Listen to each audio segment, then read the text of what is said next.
అందరికీ నమస్కారం. Morning sir. Okay, okay. Good morning, good morning. So welcome back to another session of the relationship of remedies.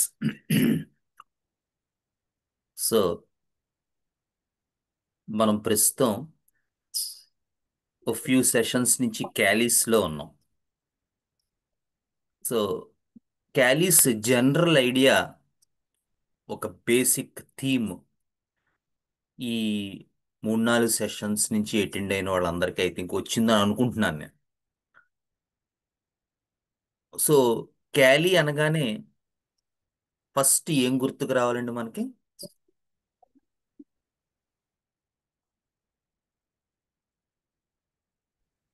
Clinging to family అని మరో ఇంతకుముందు మీరు చెప్పున్నారు. Very nice, very good sir, very clinging to family.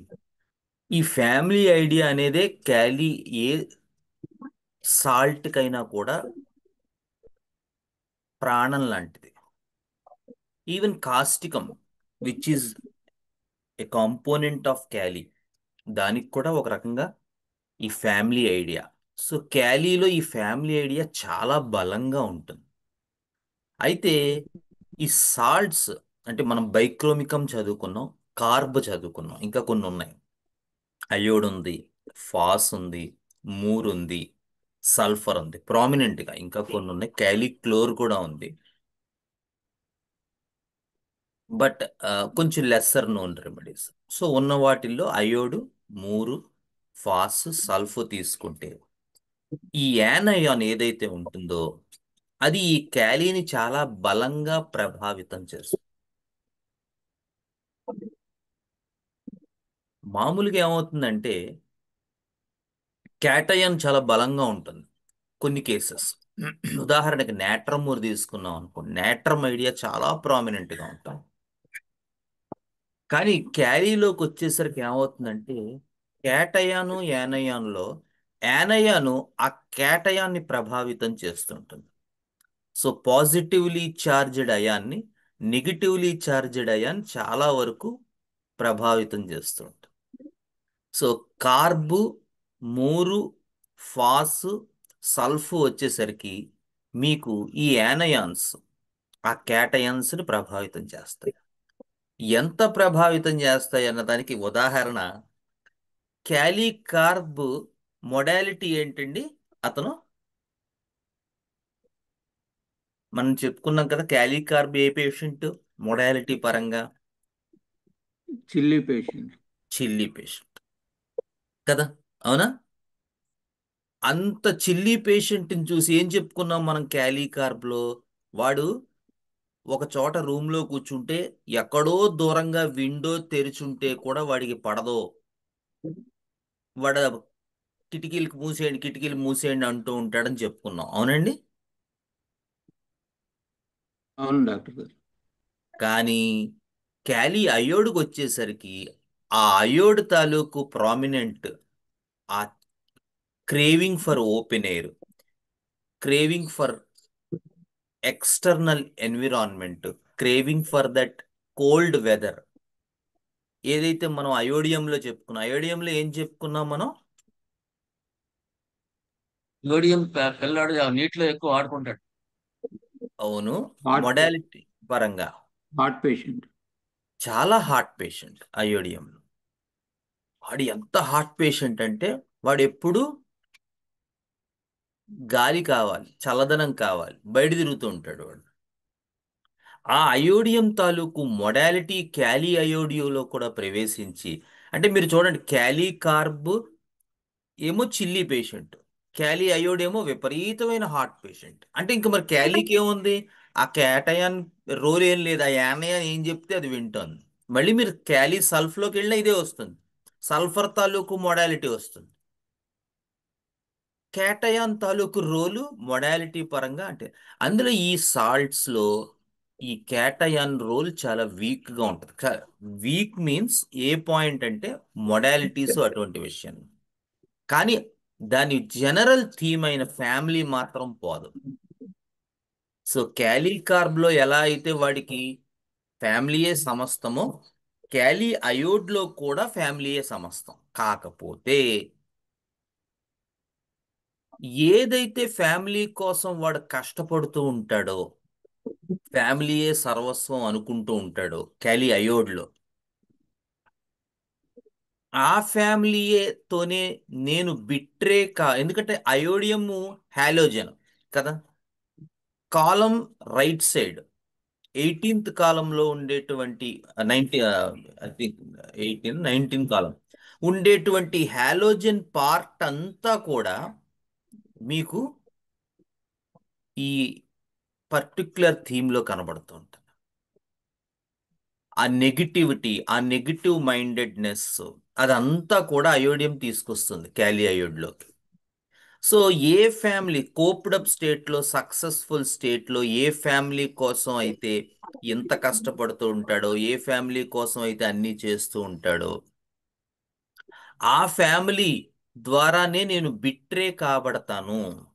The idea of betrayal, the idea of back stabbed అనేటువంటిది వాడికి కోప్డప్ స్టేట్లో చాలా వరకు కనబడుతుంది.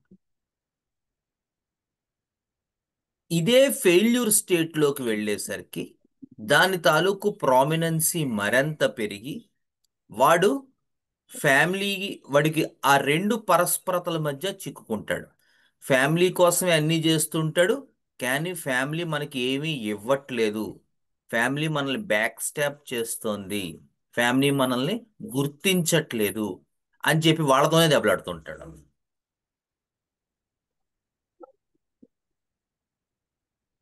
అర్థమైందండి?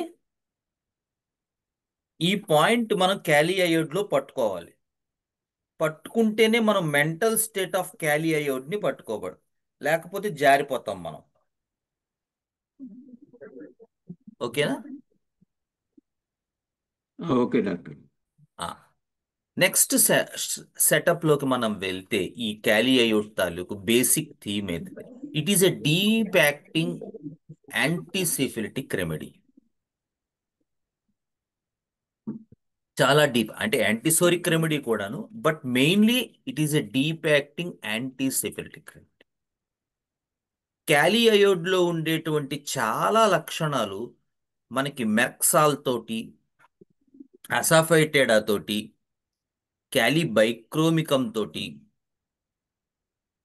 సిఫిలినం తోటి ఎక్కువగా కంపేర్ చేసుకోవాల్సిన అవసరం కలుగుతుంటుంది. చాలా డీప్ యాక్టింగ్ యాంటీ సిఫిలిటిక్ కేసెస్లో మనకి గుర్తొచ్చేటువంటి ప్రధానమైనటువంటి రెమెడీ ఈ క్యాలీ అయోడ్. మరి ఎలాగండి ఈ క్యాలీ అయోడ్ కాన్స్టిట్యూషన్ మన మైండ్లో ఎలా ఫామ్ చేసుకోవాలి? ఎలా ఉంటారు అసలు ఈ క్యాలీ అయోడ్ పేషెంట్ ఎలా ఉంటారు ముందు అంటే, మీకు క్యాలిబైక్రోమికంలో కొన్ని చెప్పాం. అల్సరేషన్స్, కెటరల్ డిశ్చార్జెస్ అండ్ గ్లాండ్స్, ఈ మూడు కలిపి ఎఫెక్ట్ అవుతారు ఈ క్యాలీ అయోడ్ పేషెంట్స్. చాలా వరకు క్యాలిబైక్ లాగే ఉంటుంది. Glandular inguinal glands, lymphatic glands, parotid glands, లేదా సెర్వైకల్ లింఫ్ నోడ్స్, లేదా యాక్సిల్లాలో ఎందుకో ఎప్పటి నుంచో నాకు శంకర్లో బెళ్ళలతో ఉంటూ ఉంటాయండి అంటారు, చాలా ముందు నుంచి కూడా. ఏదో ఒక గ్లాండ్స్ ఎప్పుడు ఇన్ఫెక్ట్ అయిపోయి ఉంటాయి ఈ క్యాలీ అయోడ్లో. అలా అని ఆ గ్లాండ్స్ ఏదైనా చలిగాలి తగిలితే ఎక్కువ అవడం అలా ఉండదు. ఎందుకంటే వీడి మొడాలిటీ ఏమో వీడు హార్ట్ పేషెంట్. సో ఈ బెళ్ళలు ఉండడం, లేదా అల్సర్స్ ఫామ్ అవడం, లేదా బాగా విపరీతమైనటువంటి కెటరల్ డిశ్చార్జెస్, జలుబు, కఫం, శ్లాష్మో, సైనస్ ప్రాబ్లమ్స్, ఇవన్నీ కూడా మనకి క్యాలీ అయోడ్లో రన్ అవుతుంటాయి. సో ఈ ఈ ఫౌండేషన్ని తీసుకుని ఏ ఫ్యామిలీ పర్సన్గా ఉండడం మెంటల్ స్టేట్లో, ఆ ఫ్యామిలీ పర్సన్ ఫ్యామిలీతోనే హార్ష్గా ఉండడం, ఫ్యామిలీతోనే కష్టపడడం, ఫ్యామిలీతోనే హార్ష్గా ఉండడం, అలాంటి పర్సనాలిటీకి ఈ గ్లాండ్స్ ఎఫెక్ట్ అవ్వడం, అలాంటి పర్సనాలిటీకి ఈ కెటరల్ డిశ్చార్జెస్, ఫ్లమ్ ఫార్మేషన్ చాలా తరచుగా శ్లేష్మం పట్టడం, అలాంటి పర్సనాలిటీకి అల్సరేషన్స్, చాలా తొందరగా అల్సర్స్ రావటం, ఇలాంటి సెటప్ గనక మీరు చూసినట్టయితే మీకు గుర్తు రావాల్సినటువంటి ఫస్ట్ రెమెడీ ఈ క్యాలియోయిడ్. అయితే ఇలాంటి సెటప్ ఎలా తయారు చేయబడింది? తయారు చేయబడడం ఏంటండి మీరు అడగచ్చు. అయితే కెంట్ అంటారు, ఒకానొక టైంలో టోటల్ అలోపతి అంతా, ఈ ఇంగ్లీష్ వైద్యం అంతా కూడా మెర్క్యూరీ మీద నడిచింది. విపరీతమైన మెర్క్యూరీ వాడకం అలోపతిలో. సో అలా అవసరం ఉన్నా లేకపోయినా చాలా కేసెస్లో మెర్క్యూరీని డంప్ చేయటం వల్ల కాన్స్టిట్యూషన్స్ మీద కొన్ని రకాల శరీర తత్వాల్లో అచ్చుగుద్దినట్టు ఒక క్యాలీ అయోడ్ స్టేట్ అనేటువంటిది ప్రస్ఫుటంగా కనిపించింది కొన్ని సంవత్సరాల క్రిందట, around 100 years back. So Kent చెప్తారు, an ideal scenario,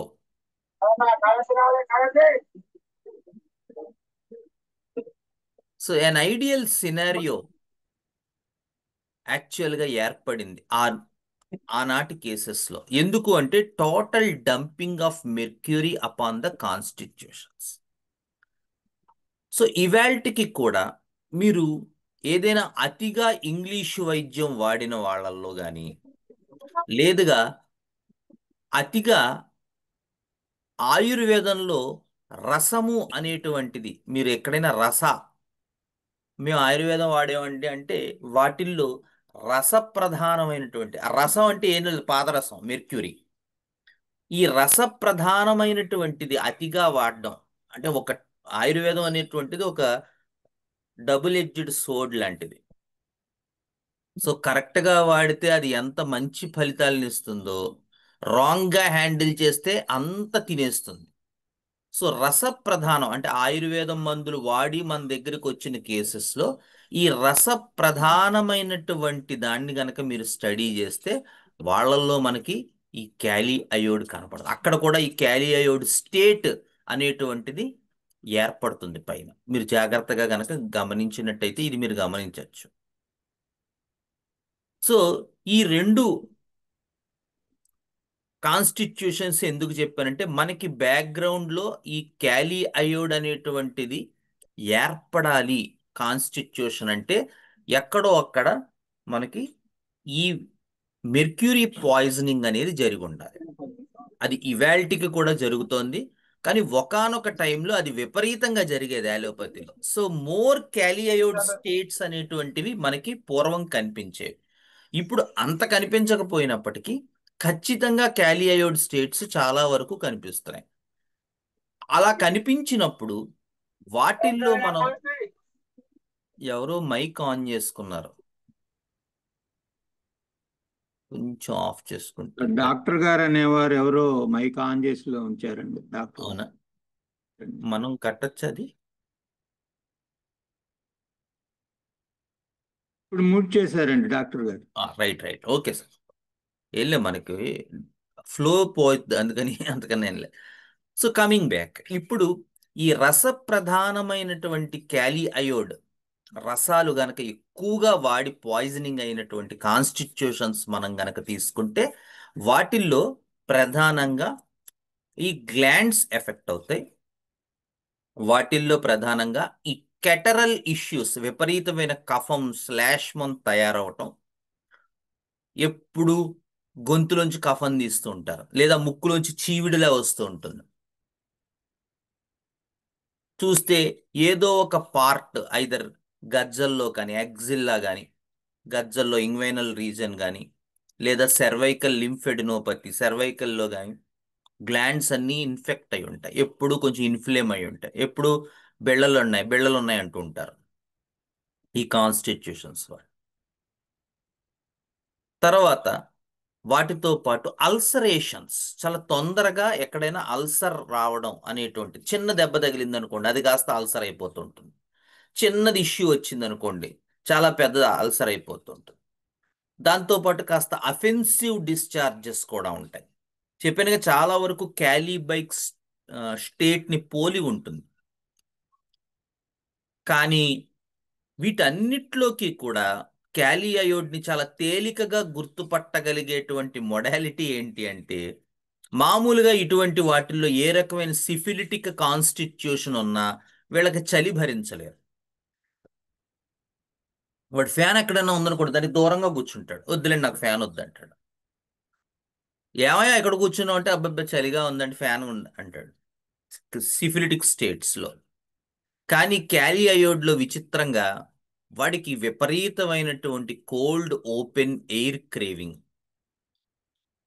బయట తిరుగుతూ ఉంటాడు వాడు, ఎప్పుడు బయట తిరుగుతూ ఉంటాడు. ఎందుకంటే వాడు బయట తిరిగితేనే బాగుంటుంది. వాడు వామ్ రూమ్లోకి వచ్చాడు అంటే వాడి బాధలన్నీ ఎక్కువైపోతాయి. ఇది యాక్చువల్ సిఫిలిటిక్ స్టేట్ కూడా వ్యతిరేకం. అది చిత్రం. ఎందుకంటే సిఫిలిటిక్ స్టేట్స్లో చాలా వరకు చిల్లీగా ఉంటారు. మీరు మెర్క్ తీసుకోండి, మిగతావి తీసుకోండి, చాలా చిల్లీగా ఉంటారు. హెపార్ కానీ సైలీషియా కానీ. సో కానీ క్యాలీ అయోడ్లో విపరీతమైనటువంటి హార్ట్ పేషెంట్, విపరీతమైన కోల్డ్ ఎయిర్ క్రేవింగ్ ఉంటుంది, which is an opposite to most of the syphilitic remedies. So చాలా తొందరగా మీరు క్యాలీ అయోడ్ని గుర్తుపట్టచ్చు వాడి మొడాలిటీని బేస్ చేసుకుని.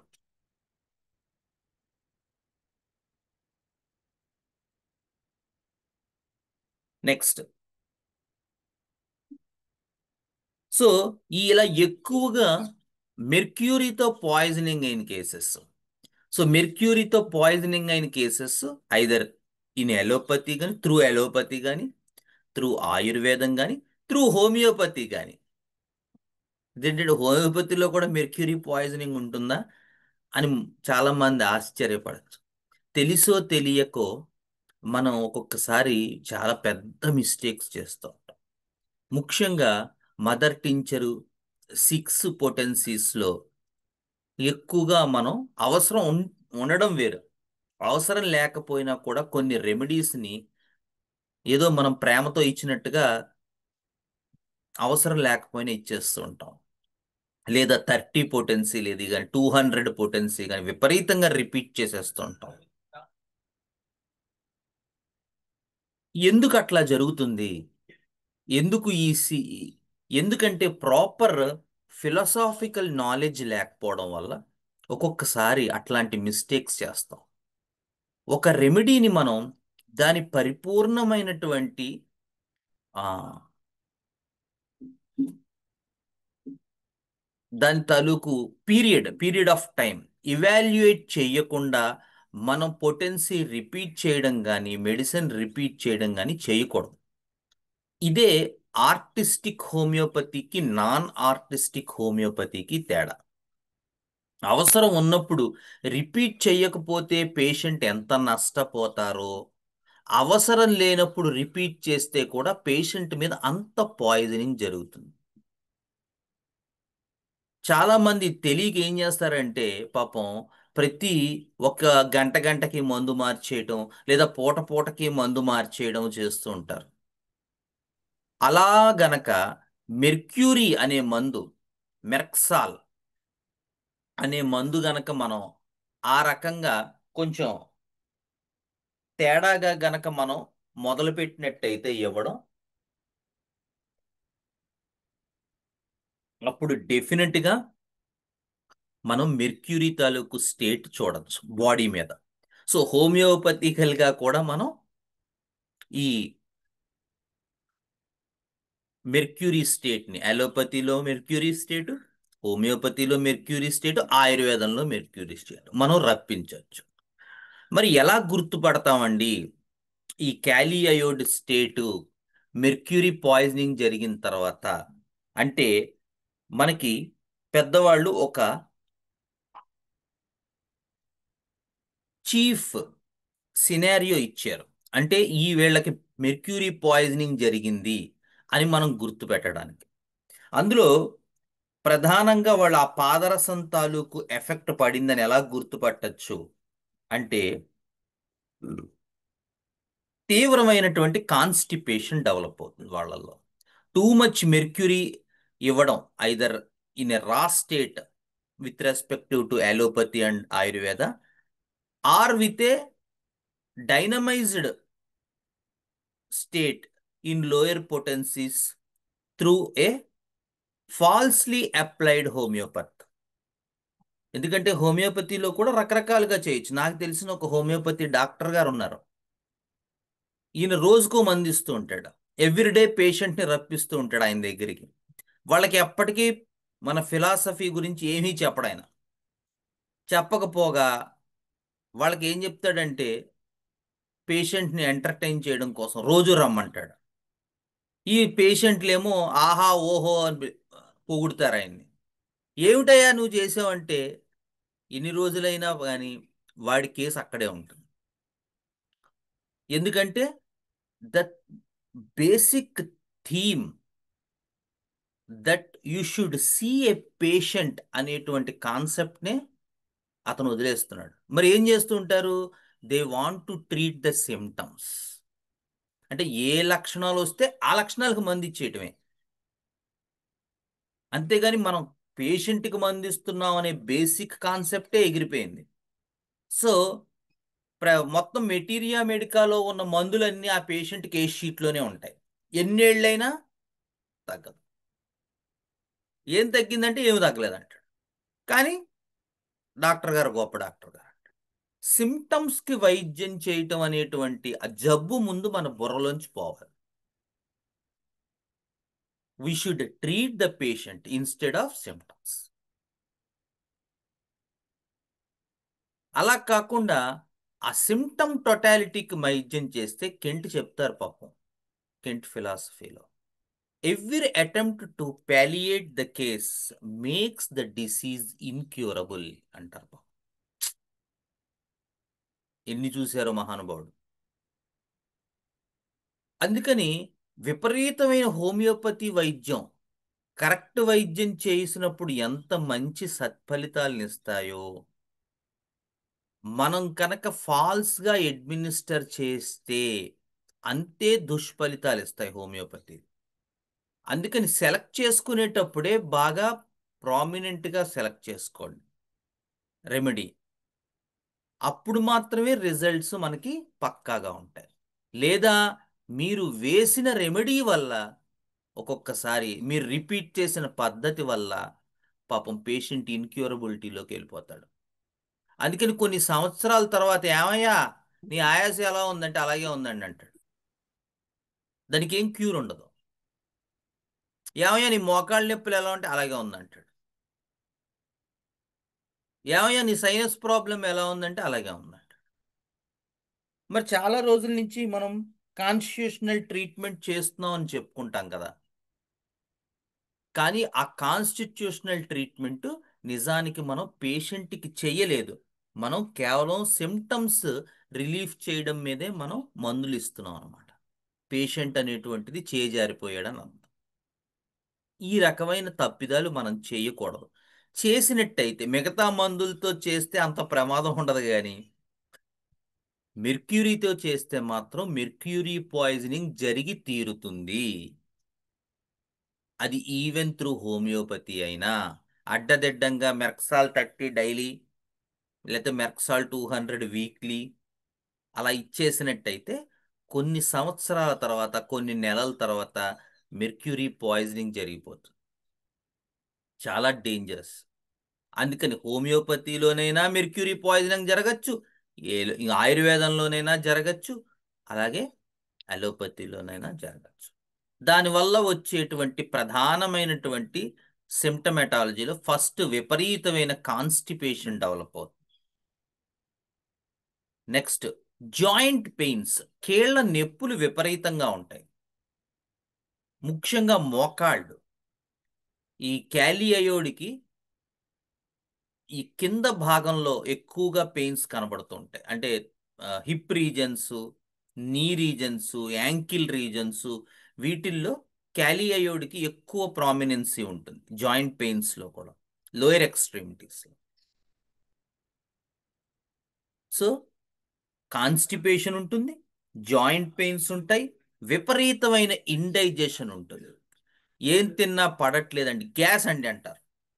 అంత ఇలా వెనక్కి వస్తుందండి, ఇలా వెనక్కి వచ్చి యాసిడ్ రిఫ్లెక్స్ అన్నారు, గ్యాస్ట్రో ఎంట్రాలజిస్ట్ దగ్గరికి వెళ్తే అంటాడు. లేకపోతే గొంతులోకి పుల్లగా వస్తోంది అంటాడు.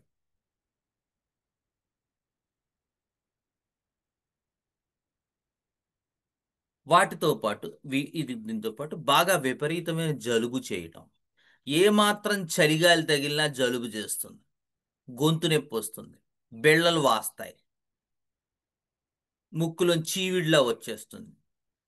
రియల్ ఫీవర్ రాకపోవచ్చు, బట్ ఫీవరిష్ సిమ్టమ్స్ ఉంటాయి. ఒకానొక సంవత్సరంలో ఈ క్యాలీ అయోడ్ గురించి నేను మా గురువుగారితో, డాక్టర్ ఈవిఎం ఆచార్య గారితో ఒక చిన్న వాదనకి దిగాను. ఒక సంవత్సరం ఆయన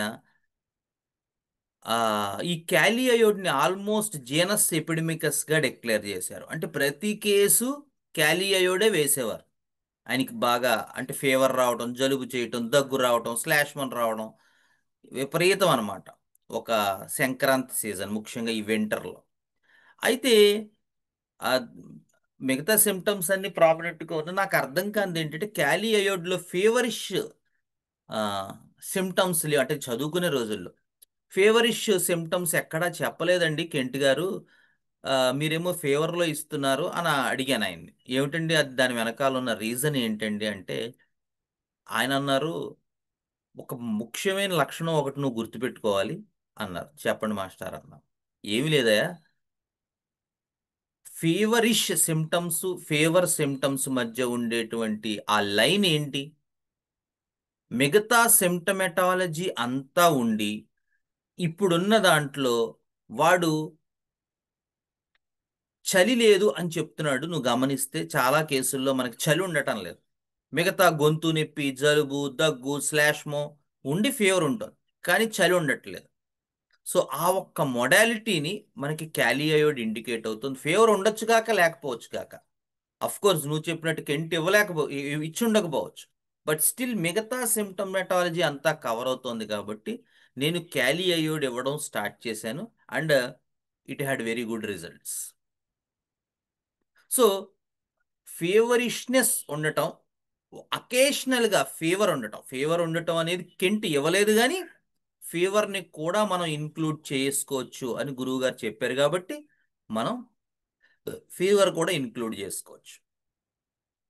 ఎక్యూట్లో నేను చెప్పేది, క్రానిక్గా అయితే ఇందాక నేను చెప్పిన ఆ ఫ్రీక్వెంట్ కెటరల్ డిశ్చార్జెస్, తరచుగా జలుబులు చేయటం, దగ్గు రావడం, స్లాష్మన్ రావడం, ఏమాత్రం చలిగాలి తగిలినా పడకపోవటం, ఒకవేళ చలిగాలి తగిలి పడినా కూడా మళ్ళీ చలిగాలిలోకి వెళ్తేనే వాడి సిమ్టమ్స్ అన్ని తగ్గడం. ఇక్కడే మనం హెపార్ సల్ఫ్ క్యాలీ అయోడ్ డిఫరెన్షియేట్ చేసుకో. ఎందుకంటే హెపార్లో కూడా మెర్క్యూరీ పాయిజనింగ్ని యాంటీడోట్ చేసే లక్షణం ఉంటుందండోయ్. వాడికి తరచుగా జలుబులు చేస్తూ ఉంటాయి, వాడికి స్లాష్మాలు వస్తూ ఉంటాయి. కానీ హెపార్ సల్ఫ్ ఏ పేషెంట్ అండి? Chilli patient. వాడు చిల్లీ పేషెంట్, వీడేమో హార్ట్ పేషెంట్. సో అక్కడ వీళ్ళిద్దరూ డిఫరెన్షియేట్ అయిపోతారు. సో తరచుగా జలుబులు చేయటం, దగ్గులు రావడం, స్లాష్మన్ రావడం, అజీర్తి రావడం, విరోచన బద్ధకం ఉండడం, ఇవన్నీ కూడా ఒక క్రానిక్ మెర్క్యూరియల్ స్టేట్ని మనకి ఇండికేట్ చేస్తాయి. ఇంకొక పాయింట్ ఏంటంటే మీరు గుర్తుపెట్టుకోవాల్సింది, కెంట్ కూడా చెప్పారు ఈ పాయింట్. ఇలా మెర్క్యూరీ స్టేట్ తోటి కనుక పేషెంట్ డెవలప్ అయి ఉంటే, unless you cure the syphilitic state which is shown on the constitution, you cannot treat with antipsoric remedy. అంటే ముందు ఆ సిఫిలిటిక్ స్టేట్ అనేది క్యూర్ అయితే తప్ప కిందున్న సోరిక్ స్టేట్ మీకు కనిపించదు నాన్న అని చెప్తారు కెంట్. సో కెంట్ చాలా ముందే ప్రిడిక్టివ్ హోమియోపతి అనేటువంటి కాన్సెప్ట్ని ఆయన తన రైటింగ్స్లో ఇచ్చారు. సో ఇదేదో కొత్తది కాదు. ఇవన్నీ ఏవి కొత్తవి కాదు, మనం అనుకుంటాం కొత్తవి కొత్తవని. యాక్చువల్గా అక్కడ ఉన్నవే ఇవన్నీ. వాటిల్ని వాళ్ళు డెవలప్ చేసుకొచ్చారు ఇంకా ప్రామినెంట్గా. సో ప్రిడిక్టివ్ కానీ, సెన్సేషన్ మెథడ్ కానీ,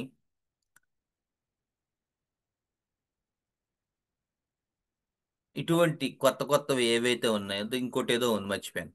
సో ఇవన్నీ కూడా కొత్తవి కాదు. కెంట్ చెప్తారు, ఈ సిఫిలిటిక్ స్టేట్ని క్యూర్ చేస్తే తప్ప కిందున్న సోరిక్ స్టేట్ మీకు కనబడదు అనేటువంటి. సో మనం ఈ సిమ్టమ్స్ స్టడీ చేసి మెడిసిన్ ఇచ్చాక ఆ పైనున్న సిఫిలిటిక్ స్టేట్ గనక కొంతవరకు క్యూర్ అయిపోయిన తర్వాత కిందున్న సోరిక్ స్టేట్ ఎస్టాబ్లిష్ అవుతుంది. సో దానికి కూడా క్యాలీ అయోడియే ఇండికేట్ అయింది అనుకోండి, భగవంతుడి దయ వల్ల. సో క్యాలిక్ అయోడ్ క్యూర్ చేస్తుంది. లేదు, సిఫిలిటిక్ స్టేట్ గనక ఎక్స్క్లూడ్ అయిన తర్వాత కిందున్న సిమ్టమ్స్ మళ్ళీ మనం స్టడీ చేయాలి, వీలైతే మళ్ళీ మనం రీకేస్ టేకింగ్ చేయాలి. అక్కడ మనం మళ్ళీ స్టడీ చేశాక ఏ రెమెడీ ఇండికేట్ అవుతుందో చూసి ఆ రెమెడీ అనేటువంటిది ఇవ్వాల్సి ఉంటుంది. ఇది మనం మెథడాలజీ. నెక్స్ట్,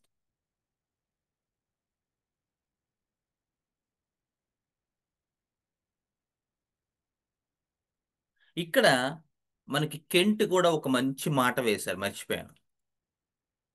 ఈ సిఫిలిటిక్ స్టేట్ని మనం ముందు ట్రీట్ చేస్తే తర్వాత సోరిక్ స్టేట్ కనబడుతుంది, మనం సోరిక్ స్టేట్కి మందు ఇవ్వాల్సి ఉంటుంది అని చెప్పే చోటే కెంట్ అంటారు, ఈ హోమియోపతిక్ ప్రిస్క్రైబింగ్ గురించి ఇంకా చాలా నేర్చుకోవాల్సి ఉంది అని. కెంటే ఎలా అన్నారంటే ఆలోచించండి, మనం ఒక ఒక కెంట్ దాంట్లో ఒక సుమారు 1,00,000 కోట్లలో ఒక శాతం అయి ఉంటాం మనం.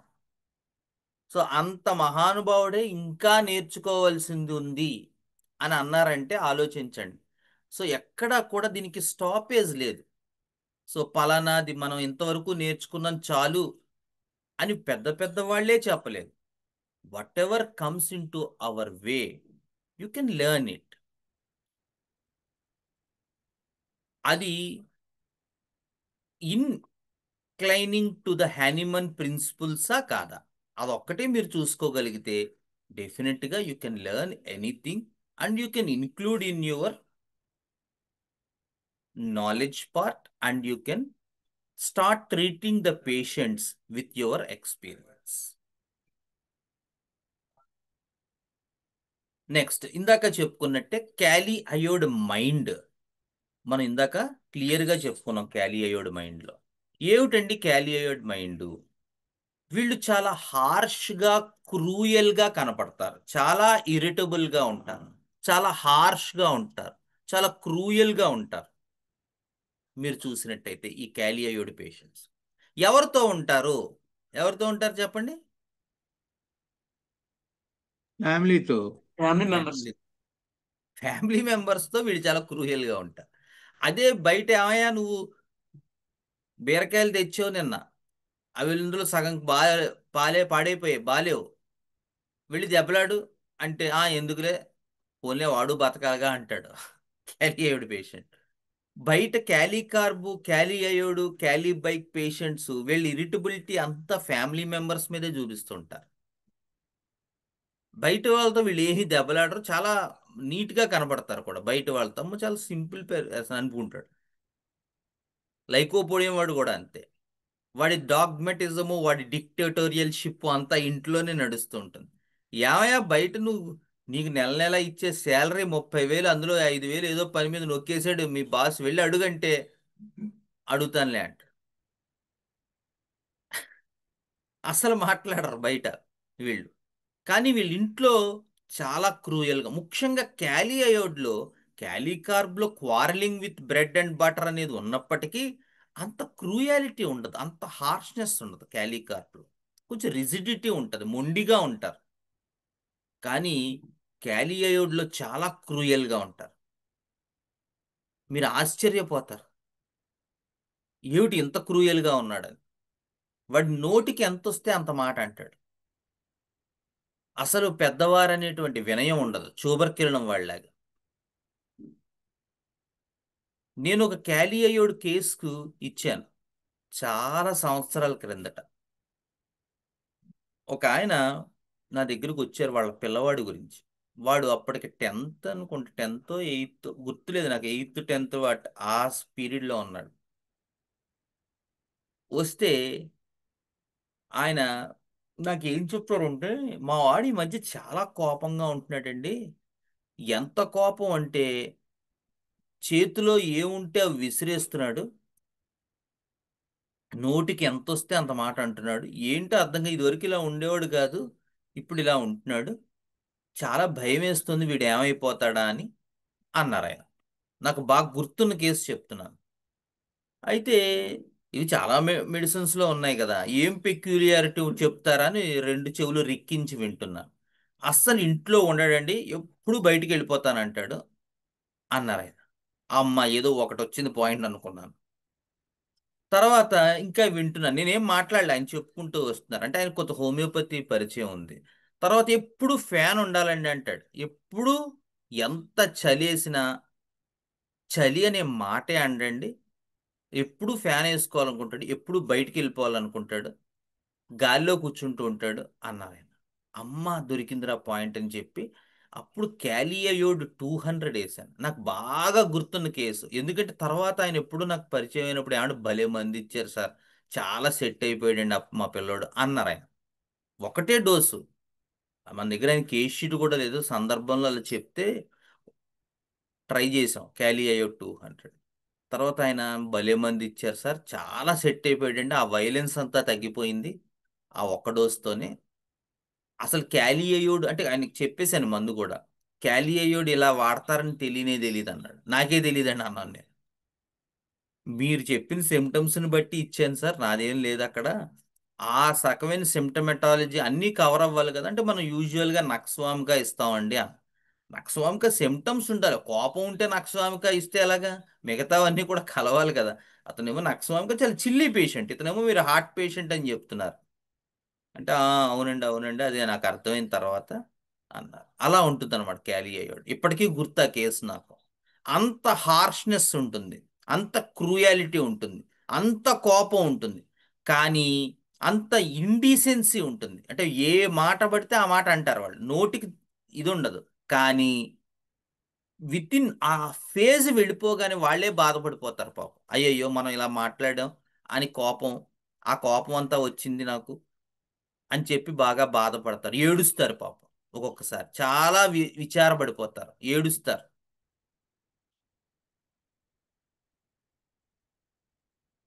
చిత్రంగా ఉంటుంది క్యాలియయోడ్ కాన్స్టిట్యూషన్. ఎందుకంటే వాడికి తెలుసు వాడి ఫ్యామిలీ మెంబర్సే వాడికి ఇదని, ఫ్యామిలీ కోసమే కష్టపడతాడు. ఫ్యామిలీ మెంబర్స్ అంటే చాలా ఇష్టం ఉంటుంది, కానీ అదే ఫ్యామిలీ మెంబర్స్ నాకు సరైనటువంటి ఏదో ఒక రోజు నన్ను బ్రేక్ చేస్తారు, నన్ను మోసం చేస్తారు, నన్ను బిట్రే చేస్తారు అనేటువంటిది వాడి బ్యాక్గ్రౌండ్లో రన్ అవుతూ ఉంటుంది, వాడికి తినేస్తూ ఉంటుంది వాడి బ్రెయిన్లో. ఎందుకంటే వాడు క్యాలియర్డ్ పేషెంట్ కాబట్టి. సో ఒక సెన్స్ ఆఫ్ బిట్రేయల్ అన్నది వెనకాల నడుస్తూ ఉండడం వల్ల ఫ్యామిలీ మెంబర్స్కి ఎంత చేస్తున్నప్పటికీ వాళ్ళ మీద హార్ష్ అయిపోతూ ఉంటాడు. అంటే క్యాలీ ఉన్నంతసేపు పని చేస్తాడు, అయోడియం పార్ట్ రాగానే వాళ్ళని అనుమానిస్తాడు, అనుమానించి వాళ్ళతో కురియల్గా ఉంటాడు. మళ్ళీ క్యాలీ పార్ట్ కనుక రైజ్లోకి ఉందనుకోండి, మళ్ళీ ఫ్యామిలీ కోసం కష్టపడుతూ ఉంటాడు. ఇలా ఉంటుంది. సో ఒక సాల్ట్లో రెండు కేటయాన్ యానయాన్ ఉంటాయి. సో కేటయాన్ కనుక వాడిని నడిపిస్తోంది అనుకోండి, అప్పుడు ఎనకార్డియంలో కూడా ఉంటుంది. ఇంత వైలెన్స్ ఉంటుంది, ఇంత క్రూయాలిటీ ఉంటుంది, ఇంత టెంపర్ ఉంటుంది, కానీ ఎనకార్డియం క్యాన్సర్ మయాజమెటిక్ డ్రగ్. వాడు చాలా వరకు సిచ్యువేషన్ తన కంట్రోల్లో ఉండడం కోసం ట్రై చేస్తాడు. వన్స్ ఆ సిచ్యువేషన్ కనుక చేజారిపోయిందనుకోండి, వాడి కంట్రోల్లో లేకపోయిందనుకోండి, అప్పుడు వాడిలో ఏదో కట్టలు తెంచుకున్నట్టు వచ్చేస్తుంది వాడి తాలూకు ఉద్రేకం అంతా. అందుకని వీలైనంత ప్రెషరైజ్డ్గా ఉండి వీలైనంత కంట్రోల్ చేసుకుందాం అని ప్రయత్నం అయితే ఎనకార్డియం వాడు చేస్తాడు. కానీ వన్స్ ఆ కంట్రోల్ గతి తప్పిందనుకోండి, వాడిలో ఉన్న మృగం బయటికి లేస్తుంది, మొత్తం బద్దలు కొట్టేస్తాడు. క్రానిక్ ఎనకార్డియం పేషెంట్స్ అంటే ఎనకార్డియం 10 50 పడాల్సిన వాళ్ళు, మీరు వాళ్ళ పేరెంట్స్ చెప్తారు వాడిని కదిలించినంత వరకు వాడు బాగానే ఉంటాడండి అంటారు. ఇదే అది. అంటే వీలైనంత కంట్రోల్ చేసుకుందామనే ప్రయత్నం చేస్తాడు. అయినా వాడిని ప్రెజర్ చేశారనుకోండి, వాడిని నొక్కారనుకోండి, ఇంకా ఇంకా అంటే అది ఏ రకమైన స్టిగ్మా కావచ్చు, అది అది స్కూల్ స్టిగ్మా కావచ్చు, పేరెంట్స్ స్టిగ్మా కావచ్చు, ఏదో ఒక stigma. At one point of time వాడు ఒక తుఫాన్ లాగా విరుచుకుపడిపోతాడు. సునామీ వచ్చినట్టు అనిపిస్తుంది, మొత్తం బద్దలు కొట్టేస్తాడు ఆ రోజు ఇంట్లో. కానీ ఉత్తి పుణ్యాన్ని దెబ్బలాడు ఎనకార్డియం వాడు. వాడికి వీలైనంత వరకు వాడి ప్రెషర్ ఏదైతే ఉందో, వాడి స్టిగ్మా ఏదైతే ఉందో అక్కడ దాకా వాడు ఓకే.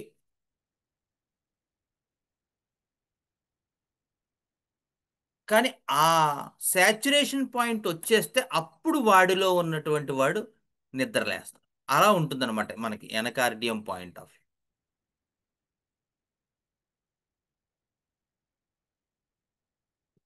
సో క్యాలీ అయోడ్లో అట్లా కాదు. క్యాలీ అయోడ్లో ఏంటంటే వీడికి ఆ ఫ్యామిలీకి సంబంధించిన వాడే వెళ్ళి ఆ ఆధార్ కార్డులన్నీ చేయించుకొస్తాడు.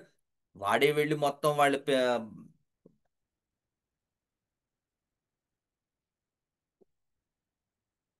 స్కూల్ ఫీజులు అవి కట్టొస్తాడు.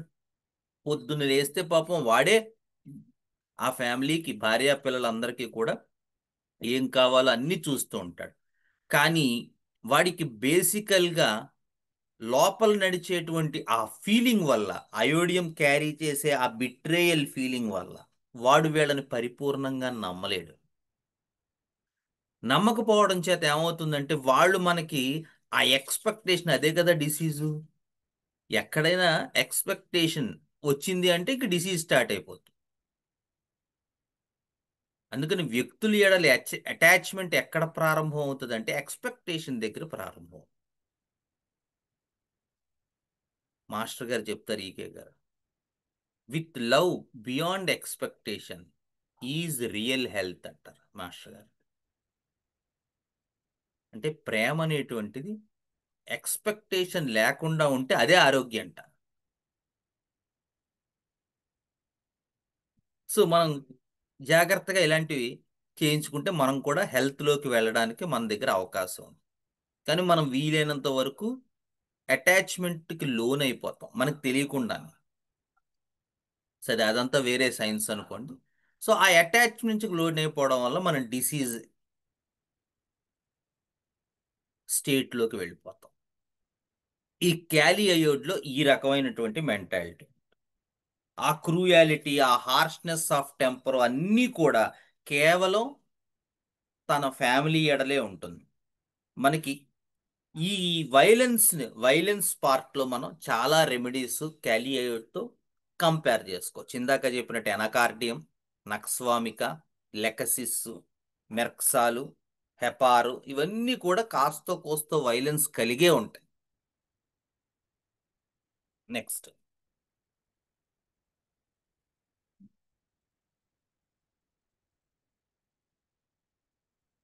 క్యాలీ అయోడు, అయోడియం, ఈ రెండిటి మధ్య, ఎందుకంటే ఇద్దరికి కూడా కోల్డ్ ఓపెన్ ఎయిర్ ఎమిలరేషన్ మనం చూస్తే. అయోడియం వాడు బయట తిరుగుతాడు, క్యాలీ అయోడు వాడు బయట తిరుగుతాడు. వాడికి ఏ బాధలు ఉన్నా కూడా వాడికి బయట తిరిగితే బాగుంటుంది క్యాలీ అయోడ్లో. మరి ఎలా అండి అయోడియం వాడిని గుర్తుపట్టడం? అయోడియంలో ఏంటంటే కొంచెం తిరిగేసరికి వాడు ఎగ్జాస్ట్ అయిపోతాడు. అయోడియంలో చాలా ఇమాసియేషన్ ఉంటుంది. మనం చెప్పుకున్న అయోడియం చదువుకున్నప్పుడు చాలా రియాక్టివిటీ అనేటువంటి చాలా తక్కువ ఉంటుంది. సో వాడికి బయట తిరిగితే ఎమిలరేషనే, కానీ చిత్రంగా అది ఎక్కువసేపు తిరగలేడు, వాడు ఎగ్జాస్ట్ అయిపోతాడు, స్వెట్టింగ్ వచ్చేస్తుంది వాడికి. మీరు క్యాలీ అయోడ్లో మనకి జంజాల్ గారు సినిమాలో ఏమయ్య అలా వాకింగ్ చేసుకుని వద్దామని చెప్పి హైదరాబాద్ నుంచి ఓ 30 కిలోమీటర్ల వాకింగ్కి వెళ్ళిపోతాడు ఆయన, సుత్తివేరభద్రరావు. ఏ టిపికల్ క్యాలీ అయోడ్ పేషెంట్ అది. మరి ఆయనకి హోమియోపతి తెలిసి వాడారో లేదో తెలియదు, కానీ ఎప్పుడైనా చూడండి, నాకు గుర్తులేదు సినిమా పేరు, 2 6 ఏదో సంథింగ్. ఒక సుత్తి వీరభద్రరావు అందులో ఎప్పుడు వాకింగే, అలా వాకింగ్ చేసుకొద్దాం అంటాడనమాట. అంటే ఆ వాకింగ్ అంటే ఏదో 1 కిలోమీటరు 2 కిలోమీటర్లు ఉండదు, ఒక 10 కిలోమీటర్లు 20 కిలోమీటర్లు చెప్పానుగా. హైదరాబాద్ నుంచి ఓ 30 కిలోమీటర్లు నడిపించి వాడిని అక్కడ వదిలేసి వచ్చేస్తాడు ఈయన కారులో. అలా ఉంటుంది క్యాలియోయిడ్లో. అంటే వాళ్ళు ఎంత వాక్ చేసినా, ఎంత బయట తిరిగినా వాళ్ళకి ఎగ్జాషన్ రాదు, అది ఇక్కడ ప్రామినెంట్. అదే అయోడియంలో అనుకోండి, వాడికి బయట తిరిగితే ఎమిలరేషనే కానీ ఎక్కువసేపు తిరగలేడు. అంటే ఎక్కువసేపు గనక తిరిగితే వాడికి వెంటనే నీరసం వచ్చేస్తుంది, వాడి చెమటలు పట్టేస్తాయి, వాడు అలిసిపోతాడు. వీడు అలిసిపోడు అసలు, ఎంతసేపు అయినా తిరుగుతాడు బయట. మనకు కొంతమంది చెప్తూ ఉంటారు మదర్స్, ఏంటోనండి మా వాడు అసలు ఇంట్లో ఉండండి ఎప్పుడు బయట తిరుగుతాడు అంటారు. ఆ బయట తిరగడానికి గనక కారణం ఇంట్లో ఉంటే అగ్రవేషన్, బయట ఎమిలరేషన్ అనుకోండి, డెఫినెట్గా వాడు క్యాలియోయిడ్ జాబితాలోకి వస్తాడు, జాగ్రత్తగా గుర్తుపెట్టుకోండి. కానీ మనం పట్టుకోవాలి, వాడు బయట తిరగడానికి కారణం ఏంటో మనం ట్రై చేసి పట్టుకోవాలి.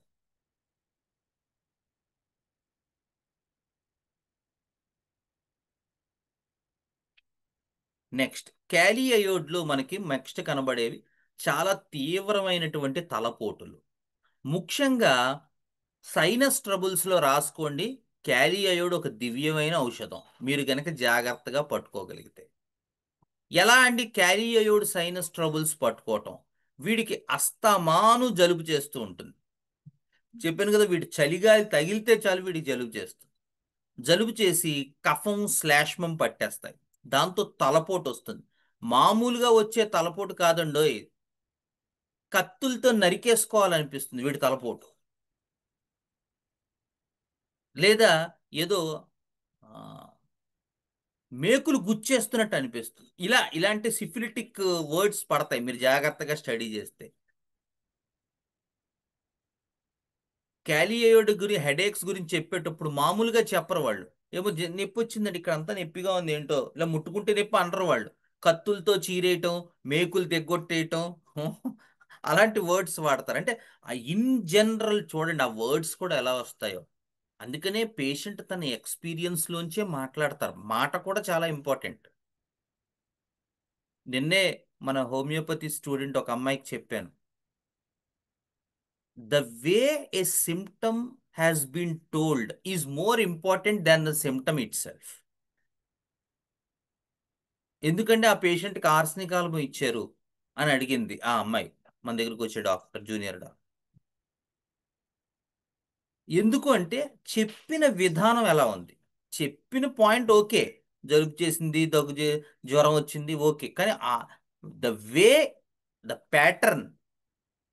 నేను 2 రోజుల క్రితం చలిగాలికి ఎక్స్పోజ్ అయ్యాను, ఇక్కడ అన్ని వాతావరణం మారుతోంది, వింటర్ వచ్చింది, ఆకులు రాలాయి, ఇలా that it shelf shows, gives a hint about the remedy. జలుబు చేసింది, దగ్గు పట్టింది, శ్లేష్మం, అది అందరూ చెప్తారు, కానీ ఇతను ఎలా చెప్పాడు, దాన్ని మనం పట్టుకోవాలి. సో క్యాలియోయిడ్లో ఆ రకంగా మేకులు దిగ్గొట్టినట్టు, చాకులతో పొడిచినట్టు అంత టెరిబుల్ హెడేక్స్ వస్తాయి. ముఖ్యంగా సైనస్ ట్రబుల్స్లో ఈ రకమైన హెడేక్స్ కనుక పేషెంట్ చెప్తూ ఉంటే ఫస్ట్ గుర్తు రావాల్సిన మందు క్యాలియోయిడ్. మళ్ళీ సేమ్, వాడికి ఎంత జలుబు చేసినా, ఎంత దగ్గు వచ్చినా, ఎంత శ్లేష్మం వచ్చినా వాడికి గాలి కావాలి, అది మాత్రం మారదు. వామ్ రూమ్లో ఉంటే వీడికి అగ్రవేట్ అయిపోతుంది,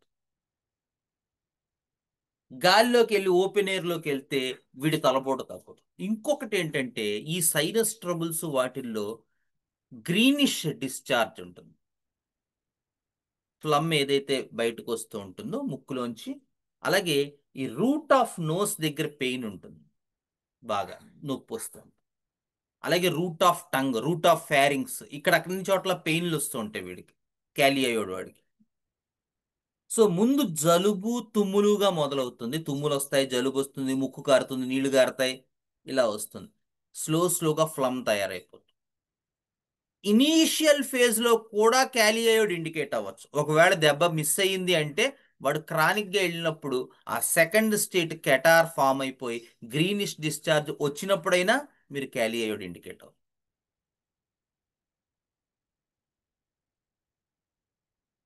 ఈ గ్రీనిష్నెస్ అనేది ముక్కు నుంచి రావచ్చు, చెవి నుంచి రావచ్చు, అల్సర్స్ లోంచి రావచ్చు, కంట్లోంచి కూడా రావచ్చు అండోయ్. ఇదేమిటంటే కంట్లోంచి కూడా వస్తాయి. క్యాలియోయిడ్ కంజంక్టివైటిస్ లో one of the wonderful remedy. కానీ అక్కడ కూడా అంతే. క్యాలియోయిడ్కి ఇంకో మంది ఏమిటంటే కంట్లో ఇసక వేసినట్టు ఉంటుంది వాడికి. కళ్ళు మూసాడు అనుకోండి, కంట్లో అంతా ఇసక పడినట్టుగా ఉంటుంది. ఏమిటండి మంది ఇంకొకటి? Sensation of sand in the eye. Euphrasia. శైలీష.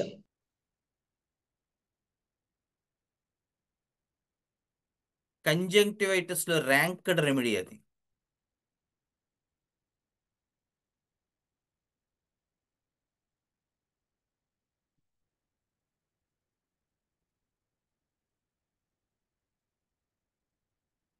Rhus tox conjunctivitis కేసెస్లో వాడు కన్ను మూస్తే కంట్లో ఇసకేసినట్టుగా ఉంటుంది. చెప్తాడు ఆ పాయింట్, కంట్లో ఇసకేసినట్టు ఉందంటాడు.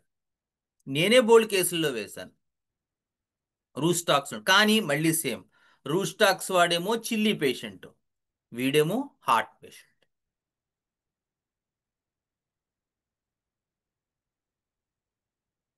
అలాగే పాపం కన్ను ఈ కంజంక్టివైటిస్ కేసులో కన్ను రెప్పెలా తెరవలేరండోయ్, అంత బాగా పట్టేస్తుంది. అక్కడ పట్టే మ్యూకస్ డిశ్చార్జ్ కూడా గ్రీనిష్గా ఉంటుంది.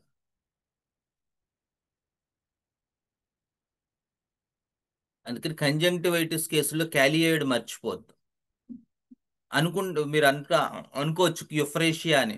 ఓ సంవత్సరం కంజంక్టివైటిస్ వచ్చాయి, ఐ థింక్ 2015-16లో అనుకుంటాను, నాకు గుర్తు కరెక్ట్గా లేదు కానీ.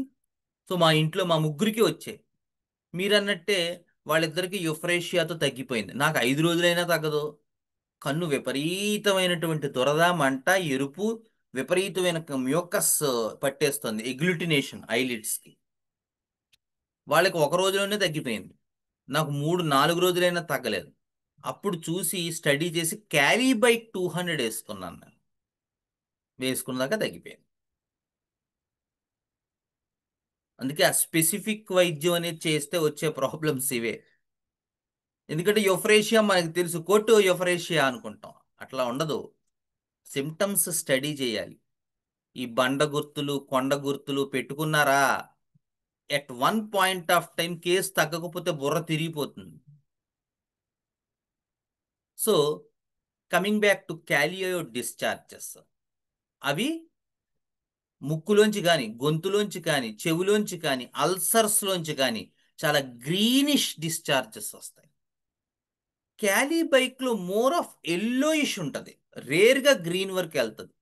క్యాలియోయిడ్లో గ్రీనిష్ ఉంటే ఎల్లోయిష్ గ్రీన్ కూడా ఉండొచ్చు, అది ఇది మిక్స్ అయ్యి. మోర్ ఓవర్ క్యాలియోయిడ్లో డిశ్చార్జెస్ చాలా అఫెన్సివ్గా ఉంటాయి.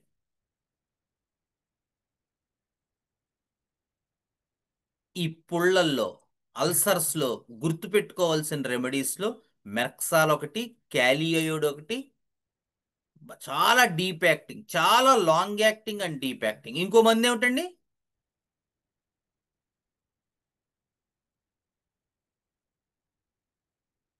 క్యాలియోయిడ్, మెర్క్సాల్, ఇంకొకటి deep and long ulcers with offensive discharges, bony erosions, bone వరకు వెళ్ళిపోతుంది. ఏమ్మా? లైకోపోడి. Graphites.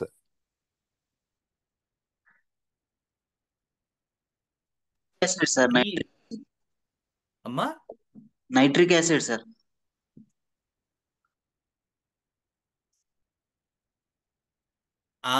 Fluoric acid, very good. చాలా deep and long ulcerations which extends into the bone, fluoric acid. Acid fluor కనుక indicate అయ్యింది అంటే గుర్తుపెట్టుకోండి, నా దగ్గర కేసెస్ ఉన్నాయి, చూపిస్తాను మీకు. వేలు మళ్ళీ మామూలు అయిపోతుంది, కుళ్ళిపోయిన వేలు కూడా. కానీ ఇండికేషన్ అవ్వాలి. చాలా అఫెన్సివ్ డిశ్చార్జ్ ఉంటుంది.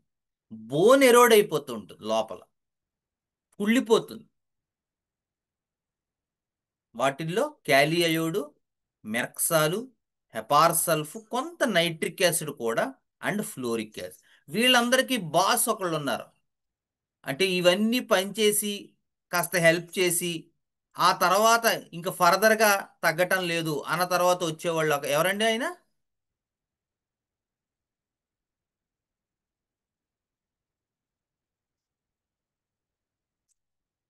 క్యాలీ bich, Kali iod, merc sol, fluoric acid, nitric acid, వీళ్ళ బాస్ ఎవరో?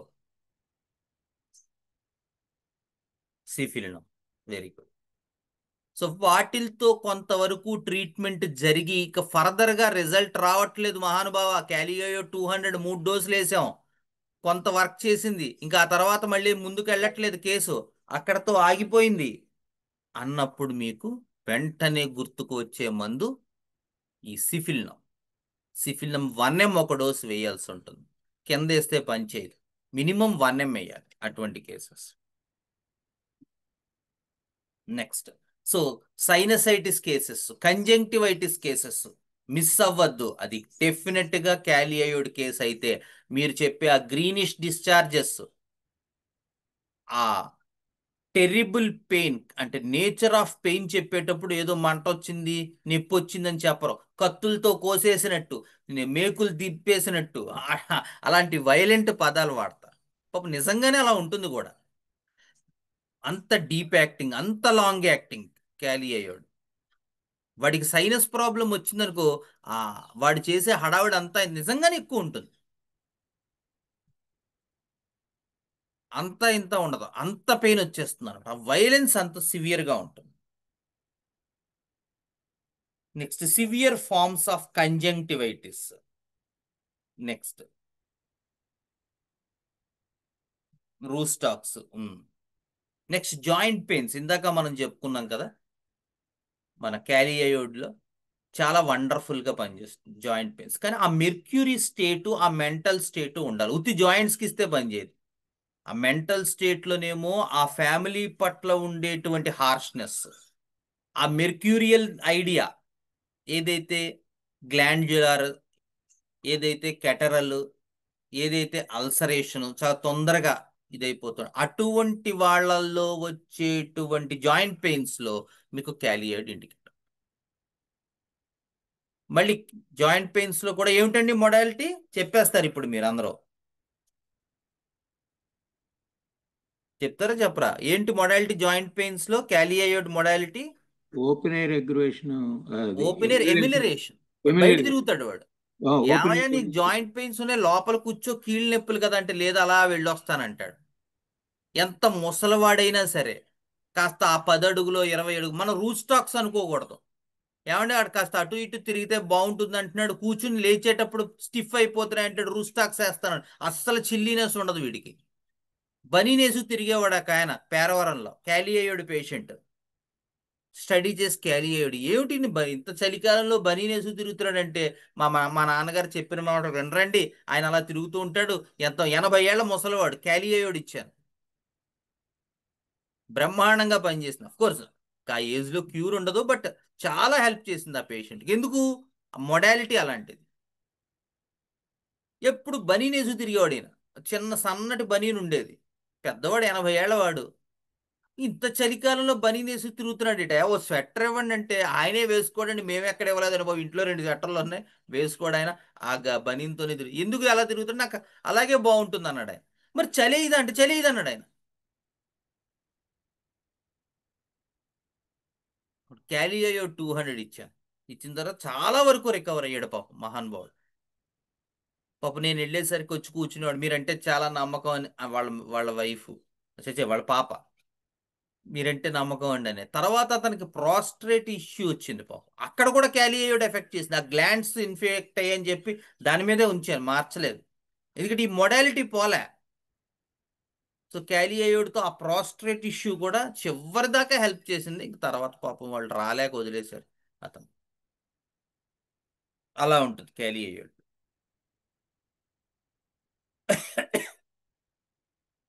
ఈ ముందు ఇనీషియల్ ఫేజెస్ లో చెప్పాను కదా, కెటరల్ డిశ్చార్జెస్ ఫామ్ అయినప్పుడు ఎలాగూ క్యాలియోయిడ్ వేయాల్సి వస్తుంది. కానీ ఇనీషియల్ పార్ట్ లో కూడా బాగా జలుబు చేయటం, గొంతు నొప్పి రావడం, ముక్కు కారడం, ఈ తాలూకు ఫేజ్ లో కూడా ఆ warm room aggravation, open cold air amelioration కనుక కనబడితే ఇనీషియల్ ఫేజ్ లో కూడా క్యాలియోయిడే ఇండికేట్ అవుతుంది. అస్తమాను బయటికి వెళ్తే చాలు జలుబు చేస్తుంది, బయటికి చలిగాలి తగిలితే చాలు జలుబు చేస్తుంది. జలుబు చేసేసి ముక్కు కారిపోయి నీళ్ళు వచ్చేసి గొంతు నొప్పి వచ్చి తలపోటు వచ్చి నెమ్మదిగా స్లాష్ ఫామ్ అయిపోతుంది. ఫీవర్ ఉండొచ్చు, ఉండకపోవచ్చు. మళ్ళీ క్యాలియోయిడ్ ఇనీషియల్ ఫేజ్ లోనైనా క్యాలియోయిడ్ ఇండికేట్ అవుతుంది. ట్యూబర్క్యులినం వాళ్ళు కూడా ఇలాగే ఉంటుంది. కానీ ట్యూబర్క్యులినం వాడు తినడం, ఆకలి లేదంటాడు, ఏమయ్యా కొంచెం తినంటాడు. వాడు ఒళ్ళు ఎప్పుడు వేడిగా ఉంటుంది, చూస్తే టెంపరేచర్ చూస్తే నార్మలే ఉందండి, ఒళ్ళు మాత్రం వేడిగా ఉందంట.